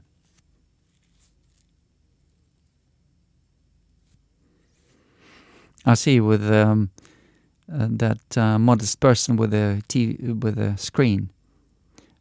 Valentin Petukhov. I'm a Russian technological blogger, and I've been talking about Russian technologies and foreign technologies as well. And I've got several million subscribers to my channels. Now we're working on replacing import replacement, and this is one of the most discussed events this year was National Messenger Max. But there are other messengers that are being used in the market, and my question is development of the national messenger was indeed so important? And will Max be able to compete with existing messengers? And how do you see this competition? And also, I wanted you to sign up to my channel on Max, but I understand that you know about this. I also would like to congratulate my father on his birthday, and also using neurotechnology, I found that so many people have got birthday on today. We are joining your congratulations. We'll congratulate your father on his birthday. As for Max and competition, we always need competition, and I'm confident that there will be competition in relation to Telegram and other messengers. The problem is only of one type, is abiding by the Russian laws. And the problem of these messengers is that political leadership of these countries did not allow them to follow our laws by placing certain limitations. So they slowed them down and so on. So you know this. So I think that Max will have competition. Whether we needed to do this? Yes, of course we did.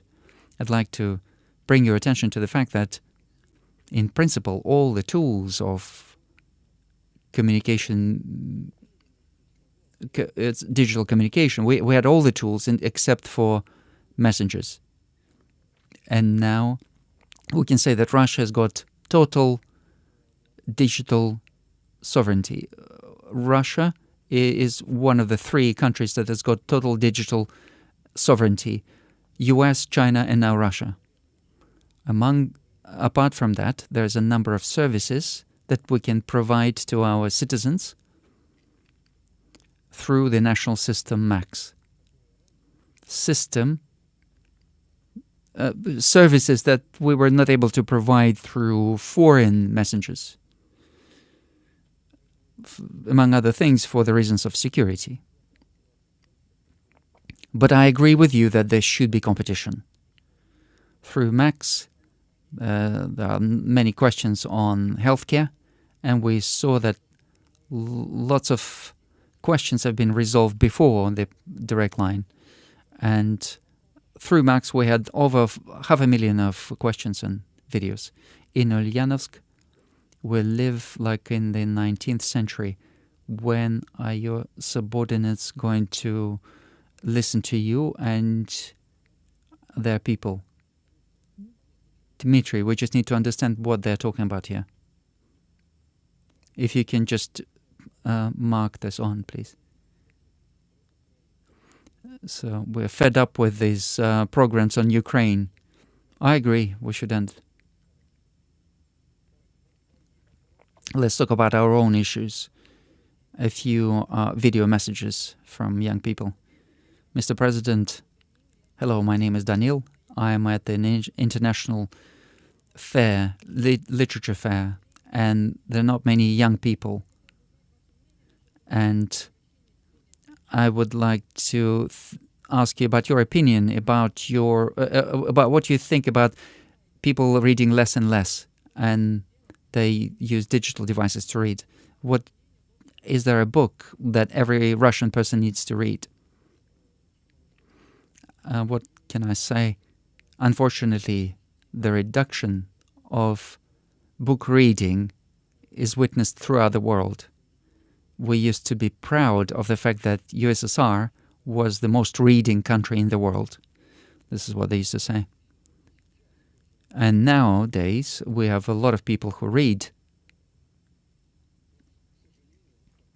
But unfortunately, like in everywhere else in the world, the reading audience is reducing. What do we need to do for this? First of all, this depends on school, on the family, on parents. And of course, you need to pay special attention to children. You need to compete with the modern means of communication with tablets and so on, so that parents can compete with that. Why? Because you have to, in an interesting way, convey the value of books, and this is not easy. But if you are creative about it, you can achieve that in general. Also, I mentioned that once, and I would like to say it again. I spoke with a priest, Orthodox priest, and I asked him, when people leave this life, what are they talking about most of all? And you know what his response was? Most often, they regret the fact that they did not spend enough time with children. I'm not going to personify anything. There's nothing specific here. We're not violating the secrecy of confession, but that's what he said. So, bringing children up and talking about values with them. So, coming back to the question of what book to read. World literature, Russian literature, classics, modern literature. Gives you lots of subjects for discussion of very useful books. The most important thing is that the book has to form your worldview. And it's difficult for me to name a specific book. Another question that came through Max from Diana. What is your schedule, working schedule? And what number plate do you have on your car? I don't even know if I've got a number plate. So many years, I just go straight in and I drive. How many hours I work? What is the schedule? I end quite late, and now I end the working day later and later. I'm not going to say it out loud. It's just because I'm violating the labor law here, and that's not correct. You should go to bed on time. You have to be in shape, and this is what I call people to do. From Victoria to you and to Pavel. My name is Victoria, and I like the programs of Pavel Zarubin.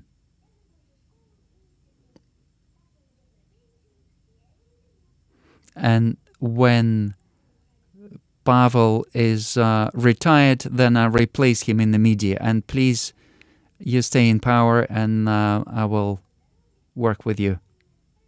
wishing you good health and wishing you the ability to make the right decision always. Thank you very much.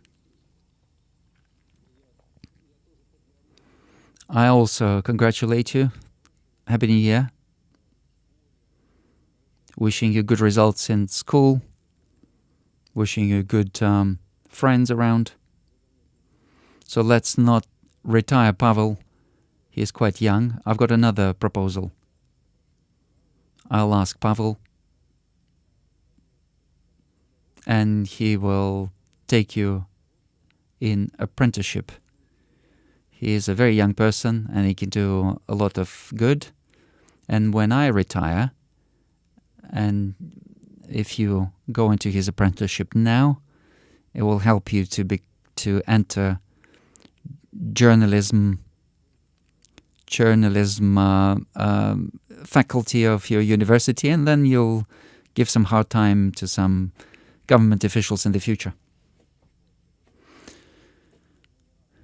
So recently you've been talking about the possibilities that artificial intelligence opens, but also threats that are opening up.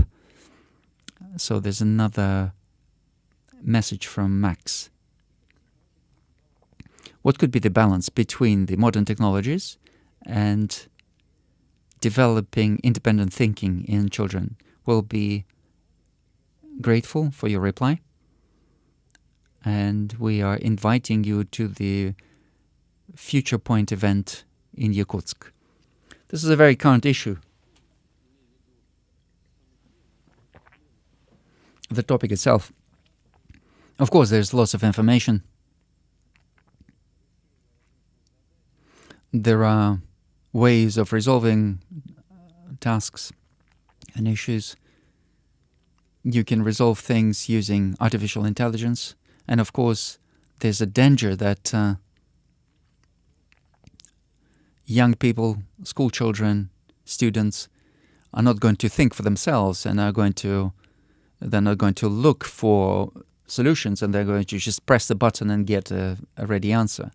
This is a difficult challenge, and this is resolved through the way education is organized, both at school and at higher education level. So the way the education process has to be structured now is that a lot of things have to be worked on right in the classroom.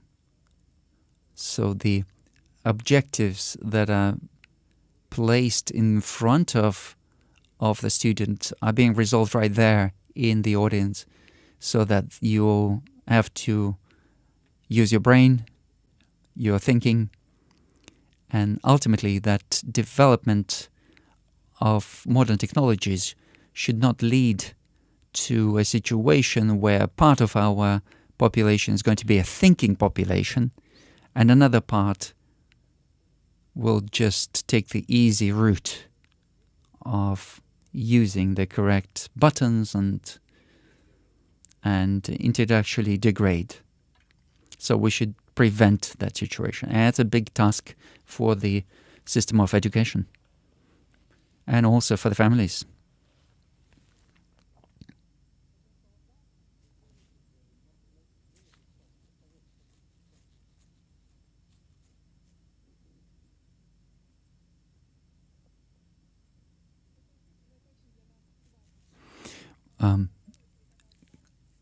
Ksenia, TV channel Spas, thank you for recognizing Satanist movement as an extremist movement. But we've got lots of other things like clairvoyance and esoterics and others. And citizens of Russia spent over 2.5 billion rubles on esoteric services. And we did a program on this, on how people used some witches and soothsayers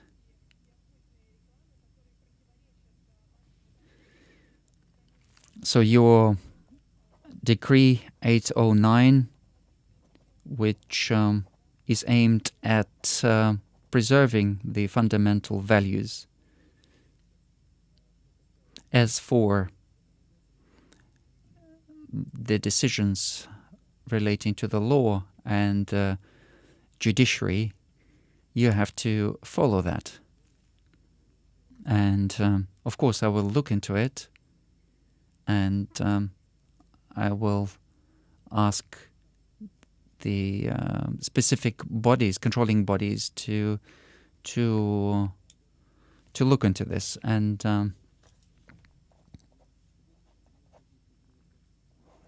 to prevent any violation of the court decisions. But you have to look, there's occult services and Satanism and so on. They're just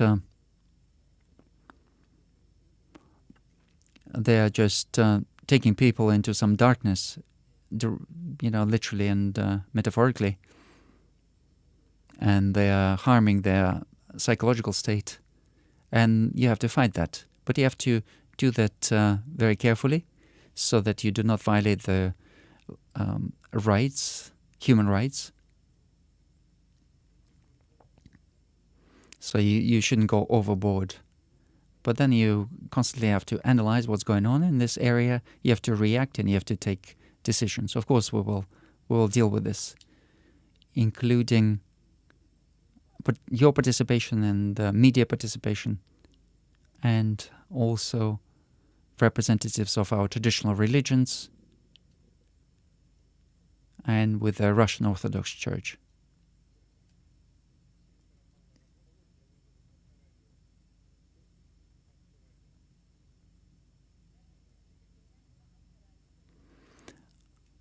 After radio, I've got a question. So there's a belief that the generation of the 90s was lost to the state. And what about the current generation? Do you feel their support? I cannot agree with you that the generation of the 90s was lost to the state.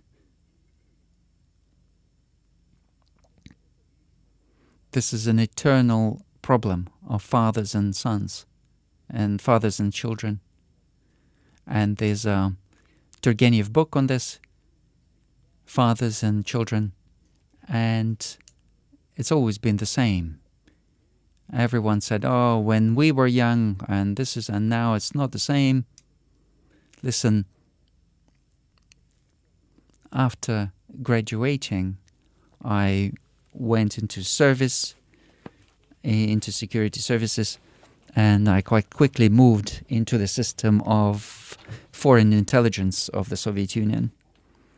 The check of people, the check on whether people are fit for the job, especially with the undercover world work. It's one of the ways of placing a person in a difficult, critical situation, dangerous to their lives. And it is in these situations where the person shows himself.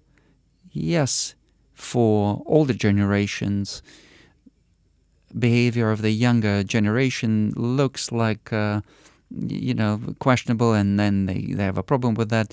But in critical situations, people show themselves who they truly are. We now live in the context of special military operation. We've got 700,000 people involved in the special military operation. And overall, these are quite young people.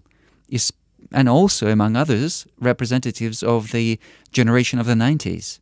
And how are they showing themselves? Young people. Naran Alexeyevich, how are they showing themselves? Those who are serving under your command, the young people. If you can just give him the microphone.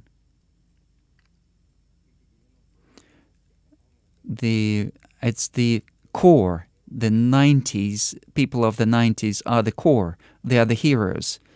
They are the examples of how to fight. So here's the answer. As for the young generation, we analyzed yesterday that volume of information and volume of questions that came through. So many questions came from young people. That means that they are active and they have an active position in the public life, more active than the previous generations.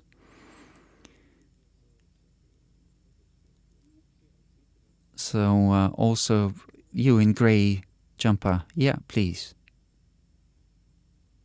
You don't have any sign or anything, please, yes. Andrei Belov, Ulyanovsk. So a question about the transportation, public transportation. Aviastar is celebrating 50 years next year, and they were manufacturing on AN 124, and now they work on Il-76. Do you think we need a modern airplane similar to Ruslan? And what's your opinion on the aviation industry of Russia? For Ulyanovsk, this is a particular problem, and I know that you discussed this with the governor Ruskis. Will there be a more specific solution on public transportation for Ulyanovsk?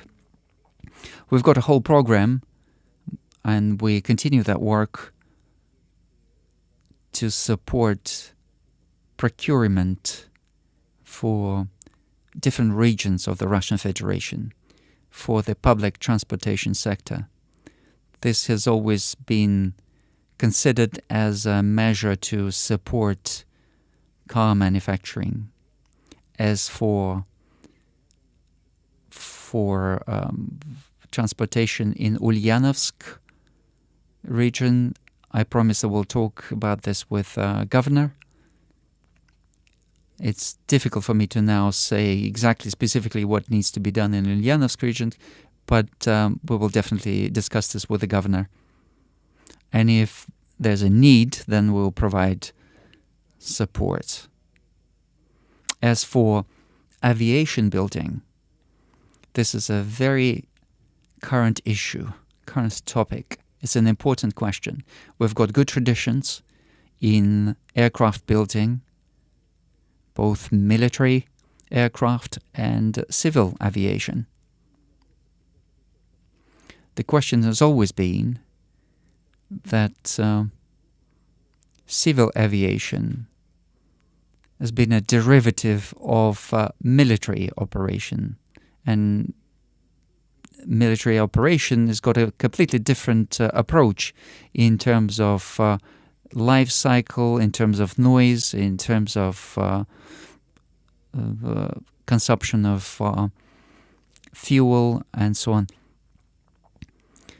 And so, in order to be proud of Tupolev, Yakovlev, and other aircraft,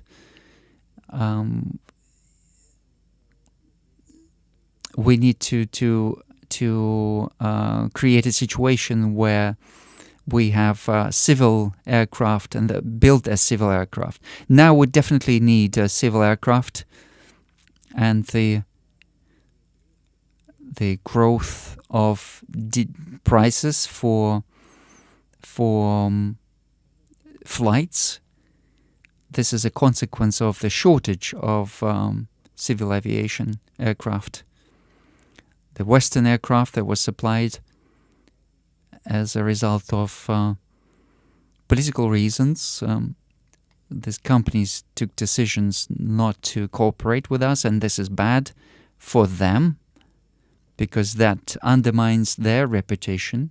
But it's good for us because it forces us to work ourselves, to be involved in this process, and to leverage our domestic market. In the past, I spoke with the head of Airflot. I said that you need to buy more Russian aircraft, but it turned out to be cheaper and easier to buy foreign aircraft,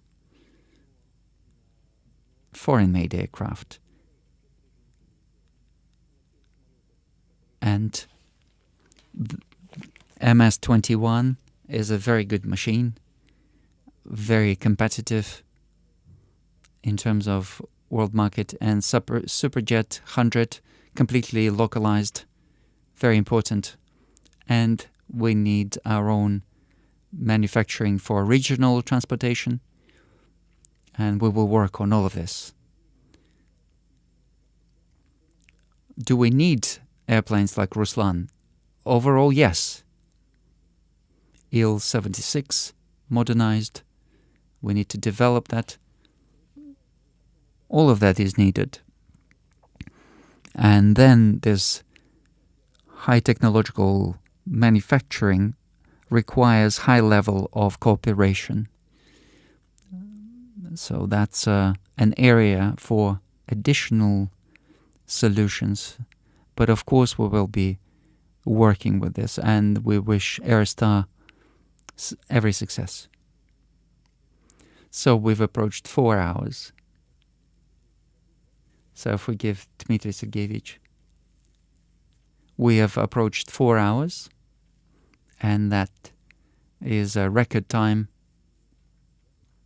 And now I would like to propose to wrap up. But we know that, of course, just one sec, we've got a Blitz, quick questions, quick answers. In 100 years, people will study the current history. What would you put in a capsule of time to describe the current time?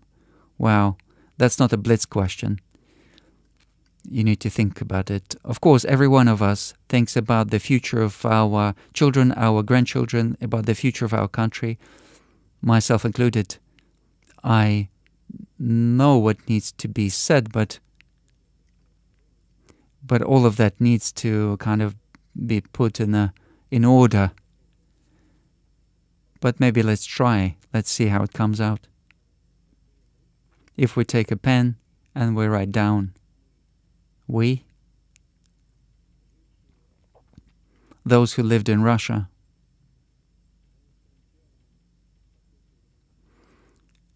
in an infinite flow of time, in the 20th and 21st century, with gratitude, accepted everything that was done by our predecessors, by our ancestors. We lived like everyone, everywhere, with our current concerns, but we never stood still. We moved forward, we worked, we fought, and we tried to resolve the issues that were in front of us in the best way we could. We thought about the future, we thought about you. And if in your hands you have our message, that means that you too feel part of this infinite common flow of time. That means that you too feel and understand the connection of time. And this is very important, and we congratulate you on this. That means that we too, when we worked, when we fought, when we thought about you, it wasn't in vain. And we managed to do a lot. We wish for luck to be always with you, so that you're always happy, so that your children, so that your great children are proud of you in the same way as we are proud of our fathers and grandfathers and great-grandfathers. Full stop.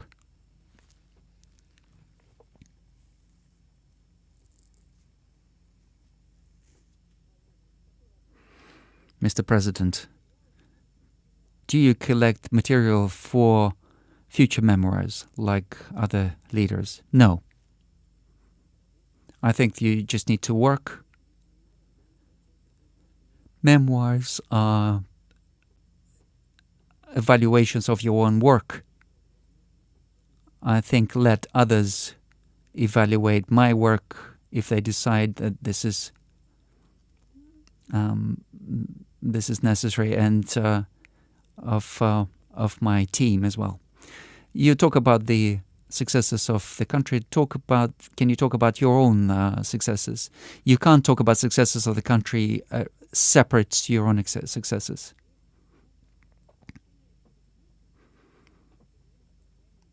Have you ever recorded a circle and sent it through a messenger? No.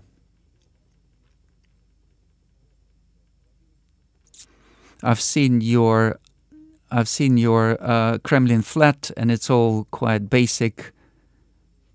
It's not cozy. So everything that's done there, this was done under Boris Yeltsin, and since then nothing has changed. Nothing at all. There was no renovation. Maybe they put new chairs in, and this was, I think, I need to ask them, but I think this was done under Geop,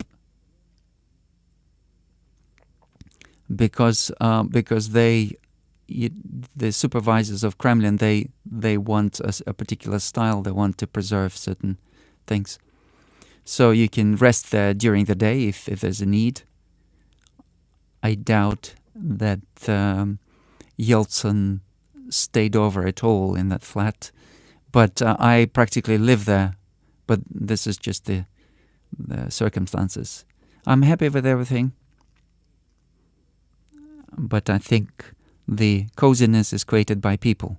And when my close ones come there, not often, but when they do, this is when I rest. Do you feel professional defamation? Yes, just like any other person who completely submerged into his work. What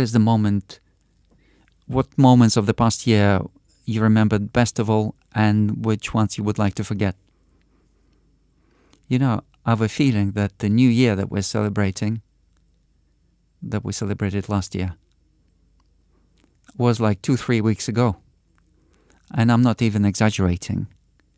This is all so compressed. So many things happened since then, and a lot of positive things. We talked about development of the military with my colleagues, and that they should become the most combat ready in the world, taking into account the forms of ammunition and equipment. This is a very important event in the life of the country, not just in the life of the military. We preserve, as I said in the beginning, the stability of the economy, and we took so many decisions for this.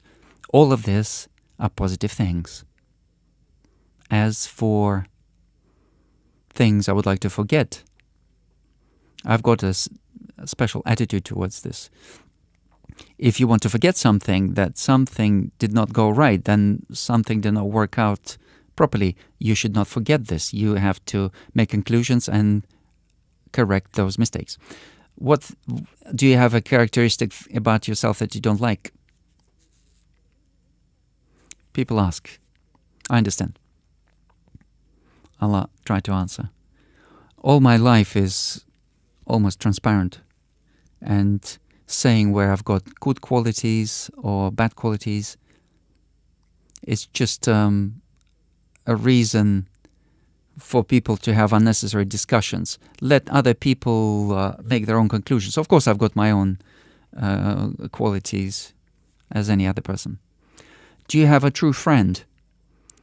We need to define what a true friend is. But in my opinion, that means complete altruism. In my position, there's a great temptation for people who are around me to get into contact with this power one way or another. But I've got friends, and they're very restrained, very modest. What motivates you? What forces you to go ahead and be in high spirit? What motivates me and forces me to move forward is the trust of people. When I come across it, when I hear certain things that were said before, but there are certain things that really cause your eyes to swell, and that motivates, and really motivates. And I think that would lift anyone's spirit, trust and belief in the future of Russia. What do you think is the most important thing for a boy of 13 years old? Do you think education, or it's to love your mother? This is not irony, and it's not a joke. I'd like to come back to Aran Alexeyevich again. We discussed this with him when I invited him to Kremlin yesterday and day before yesterday, after his report right from the contact line. I spoke to his colleague.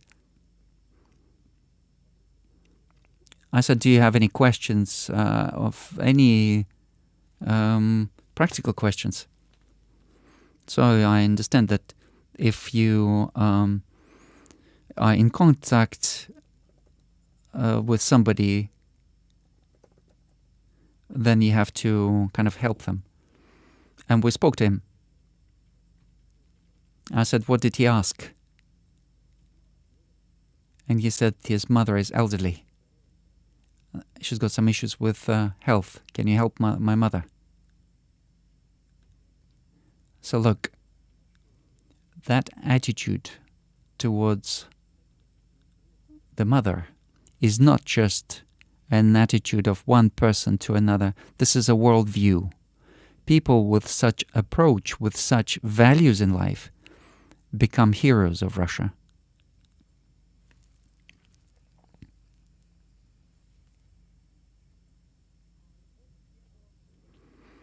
Love at first sight, does it exist? I think so. Where does motherland begin for you personally? For me personally, with my parents. Begins with my parents. Person needs to believe in something. What do you believe in? I believe in God, who's with us, and who is not going to leave Russia ever. So we've got above 3 million questions that came through. Last question is what kind of Russia is going to be like in 200 years, and is there going to be a Russia? So you asked me before, and I tried to send a message to people in hundreds of years from now. And it's difficult to forecast, taking into account the growing influence of artificial intelligence, technology, achievements in genetics, nanotechnologies, how it's going to change the consciousness of people. It's difficult to say what's going to be there in hundreds of years. So that message to our future generations, that's based on, I tried to formulate it based on what's going on today. But what is going to happen in 10 years' time, you can in principle imagine. So our Bolshoi theater is 250 years already. So 10 years for Russia is not, or 200 years is not a big period for us. But I hope that the country is going to be highly educated. And on the basis of that education, of that high level of education of our people, it will be highly technological.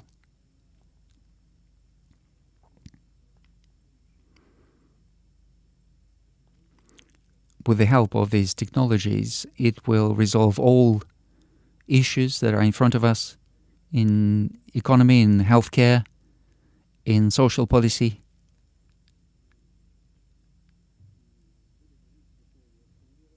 and it will live in peace, and will have relationships based on trust and respect with all other countries. Please, let's not make noise. We'll just go through sectors. So what is that? I'm Anna Irigina from Yakutia, from Sakha region. Ichu is translated as cold in Yakut language. Our area is cold, but we've got a very warm souls. And my question is, I'm sorry, I was very nervous. In Arctic, in Yakutsk, the tariff for electricity for schools and hospitals grew 10 times over the last 4 years, from 5 rubles to 50 rubles per kilowatt hour. There's no increased efficiency. That's okay. Don't be nervous. And so there's this high level of outages, and you know that in Arctic region, any outage is a catastrophe. So can we come back to that additional benefit that we get in the Arctic that we used to get? So you went to visit us in winter. Maybe you're going to come to visit us in winter. When you come to visit us, I'll be happy to take an interview with you. Thank you very much for your invitation and for our for your question. I promise that I will pay special attention to this issue of Yakutia and power supply. And generally, your economy is developing with higher requirements of energy than any other region. We have to think about other sources, and this work is being done. And this work is being done also using that program of targeted cities. I'm not going to go into details, but that topic is clear and is well known, and we will deal with it, of course. Among other things, we'll deal with the development of modern sources of energy, ecological environmental friendly technologies and so on. But we will not forget about oil and gas, and also using heavy oil. But of course you can't use too much heavy oil to heat. But then we will of course pay attention to the development of networks of heating and electricity. We know that this is a treasure trove. That area is a treasure trove of commodities. And so, yes, I did take your question into account, and we will work on it. Artificial intelligence, I think, may be a current question. Dear Mr. President, 360 channel. So we touched upon artificial intelligence, and you talked about the fact that you will not allow Russia to be dependent on foreign artificial intelligence networks. Does it mean that ChatGPT is going to be regulated? Is it going to be a special type of regulation? Also, personally in love. Yes, this is a question, answer to your question, the last question. And the second question is, we're not forbidding anything. We're not closing anything down. We're just focused on following their laws. If they follow the laws, then we're not going to close anything down. Tomsk.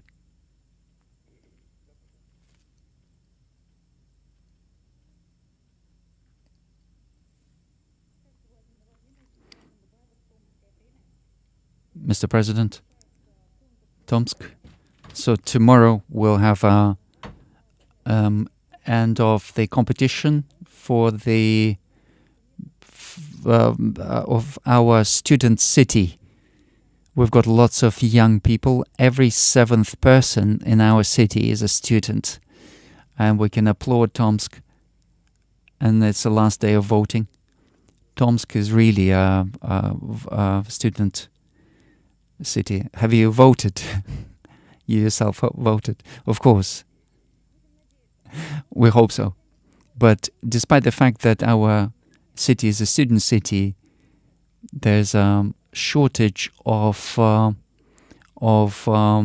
drivers and some other working professions. In your opinion, do you think the government policies aimed at raising the prestige of the working professions? And also artificial intelligence. Maybe we don't need we don't need drivers. Maybe we need just artificial intelligence. I think that so we are systematic in terms of preparing highly qualified personnel.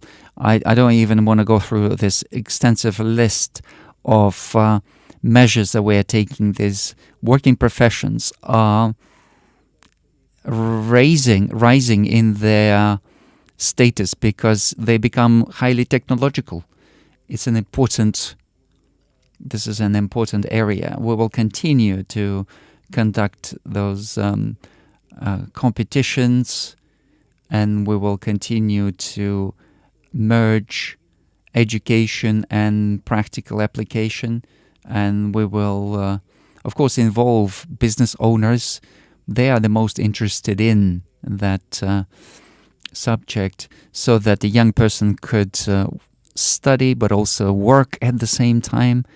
So we will continue working on this whole range of measures that we already have, and this will only get stronger. Urgent news. This is very important for one of the people who are here. So TASS said that the girlfriend of Kirill Bazhanov agreed to marry him.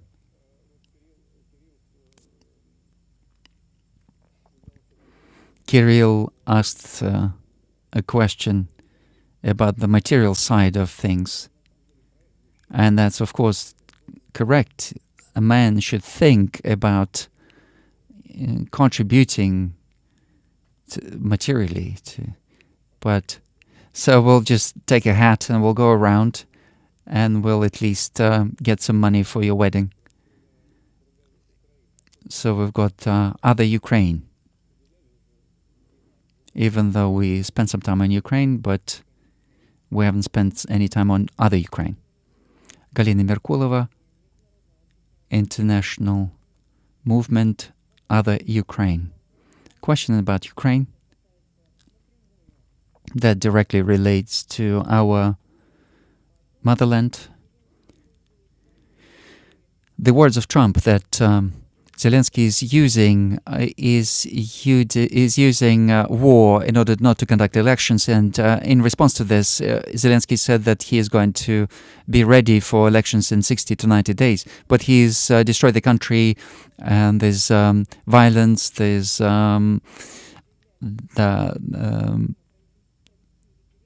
disarray in the country. And how can you conduct negotiations, or how can you conduct elections in a country which is in that state? So that corrupt gang has usurped all the power in the country. They have destroyed all the election system, and law enforcement are in their pockets. So they need some constitutional order first. They have banned 18 opposition parties. They're persecuting political dissidents right from the start, from 2014. And that political persecution continues today. And that needs to be replaced with an amnesty and rehabilitation. Rehabilitation that the amnesty will have to free people who conducted this military coup and also conducted all these military crimes. Officially, over 18 million people fled Ukraine. Where and how are they going to vote? So they need to also revoke any sanctions in relation to any citizens of Ukraine who disagreed with the policy of the military regime in Ukraine. So can you please go to the question?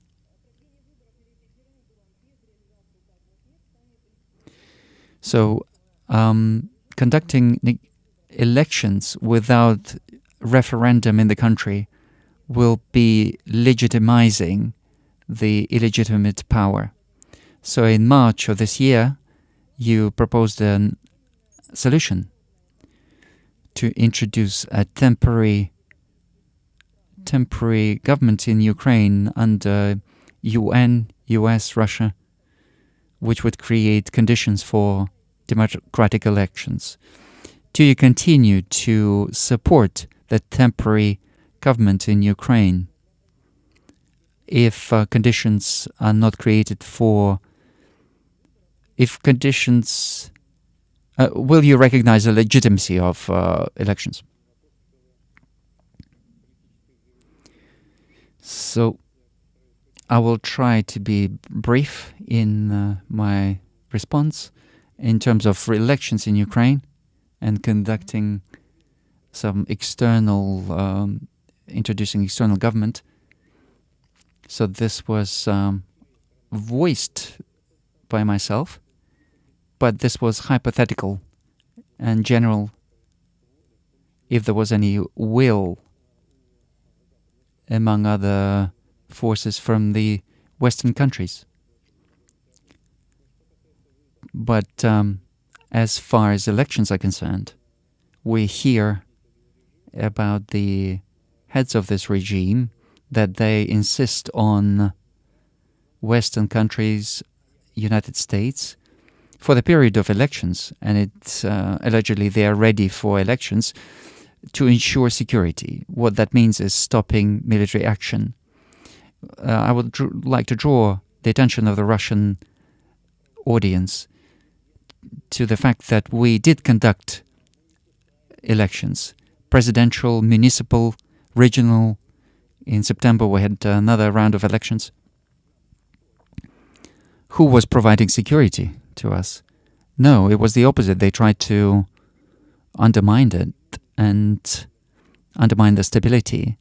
They were attacking directly the election, the polling points. People were in the queue, in one example,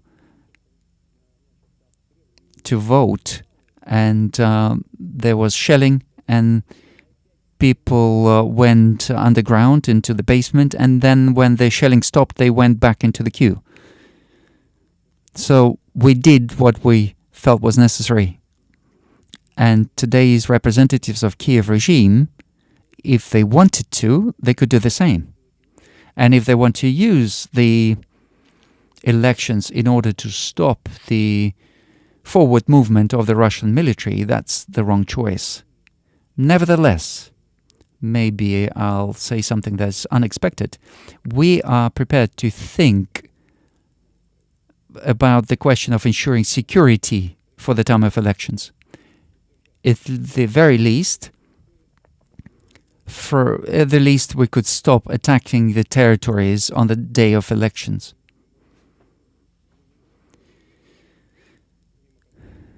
But of course, there's an issue that we can't bypass, and it's that there are millions of people, from using different calculations, from 5 to 10 million people, Ukrainian citizens living in Russia. If there's election, then we are in the right to demand from those who organize those elections to give the right to the Ukrainians who live in Ukraine to vote. And there are many other connected issues that need to be carefully studied. But I agree with the fact that the government in Ukraine has to become legitimate, and it's impossible without elections. Let's move to this sector here, Siberia.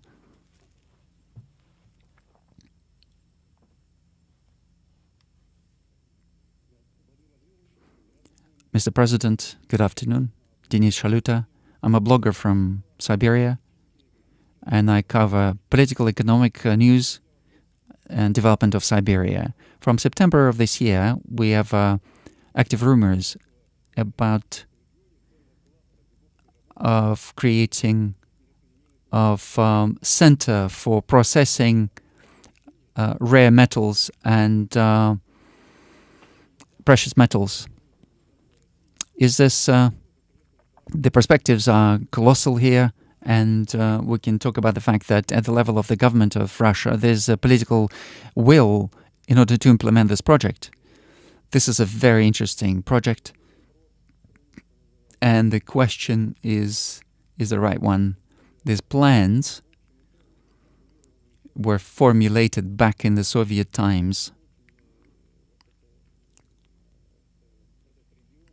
This region has got great perspectives. I think 360 sunny days a year, despite the fact that this is Siberia. They've got a very good climate. So they've got lots of opportunity for mining commodities and creating new products.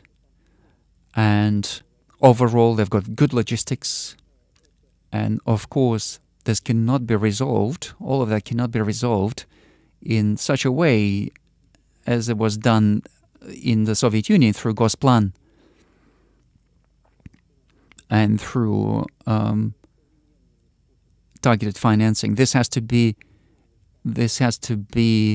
done through modern mechanisms. So we have to interest companies who would come there as investors, and government would provide support.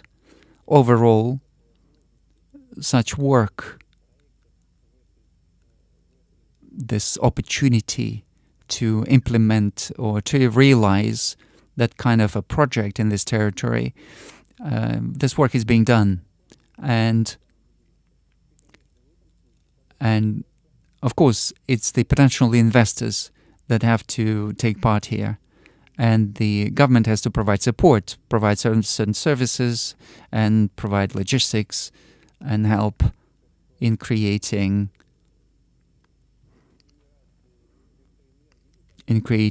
generation sources for generating energy.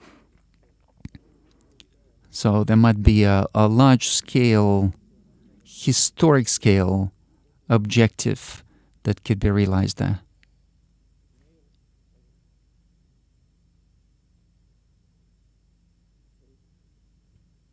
Good afternoon. Thank you very much for the opportunity to ask you a question. Mr. President, you mentioned many times that Russian culture is the core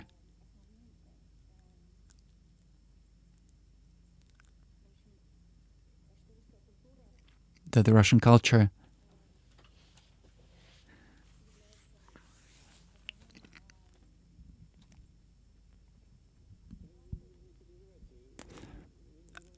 excuse me.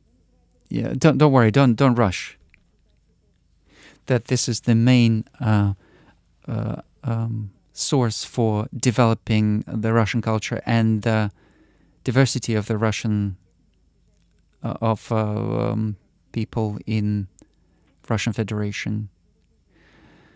What are the priorities for the next year? Priority projects that you would like to support? And is Russia going to protect Russian speakers and Russian language abroad? And in relation to this, is there going to be a program in Russia for specialists to counteract aggressive and unprecedented attacks from the West? So is there going to be a program for developing information specialists? And also a question about salaries to teachers. As for protecting our compatriots abroad, of course, we will continue to do that, and we do that now. But what I would like to point your attention to is how this is to be done. This needs to be done in such a way so that we do not worsen the condition of our citizens abroad. And this needs to be done in a careful way.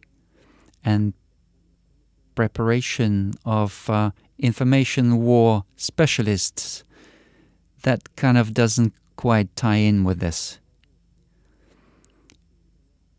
But of course, plan for preparing the specialists to counteract the attacks in the information space in the military, yes, we have that, and we will, and that's part of the perfecting our military.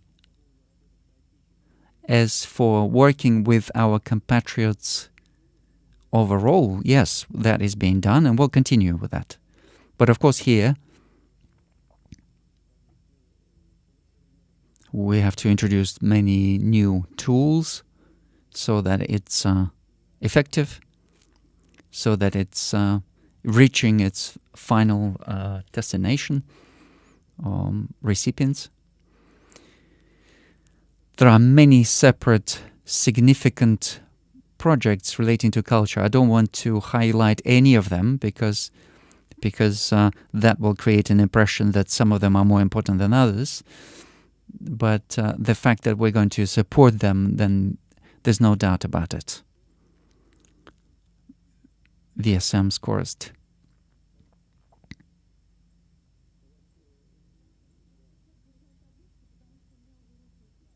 So this young person was holding up the placard because my hands were tired.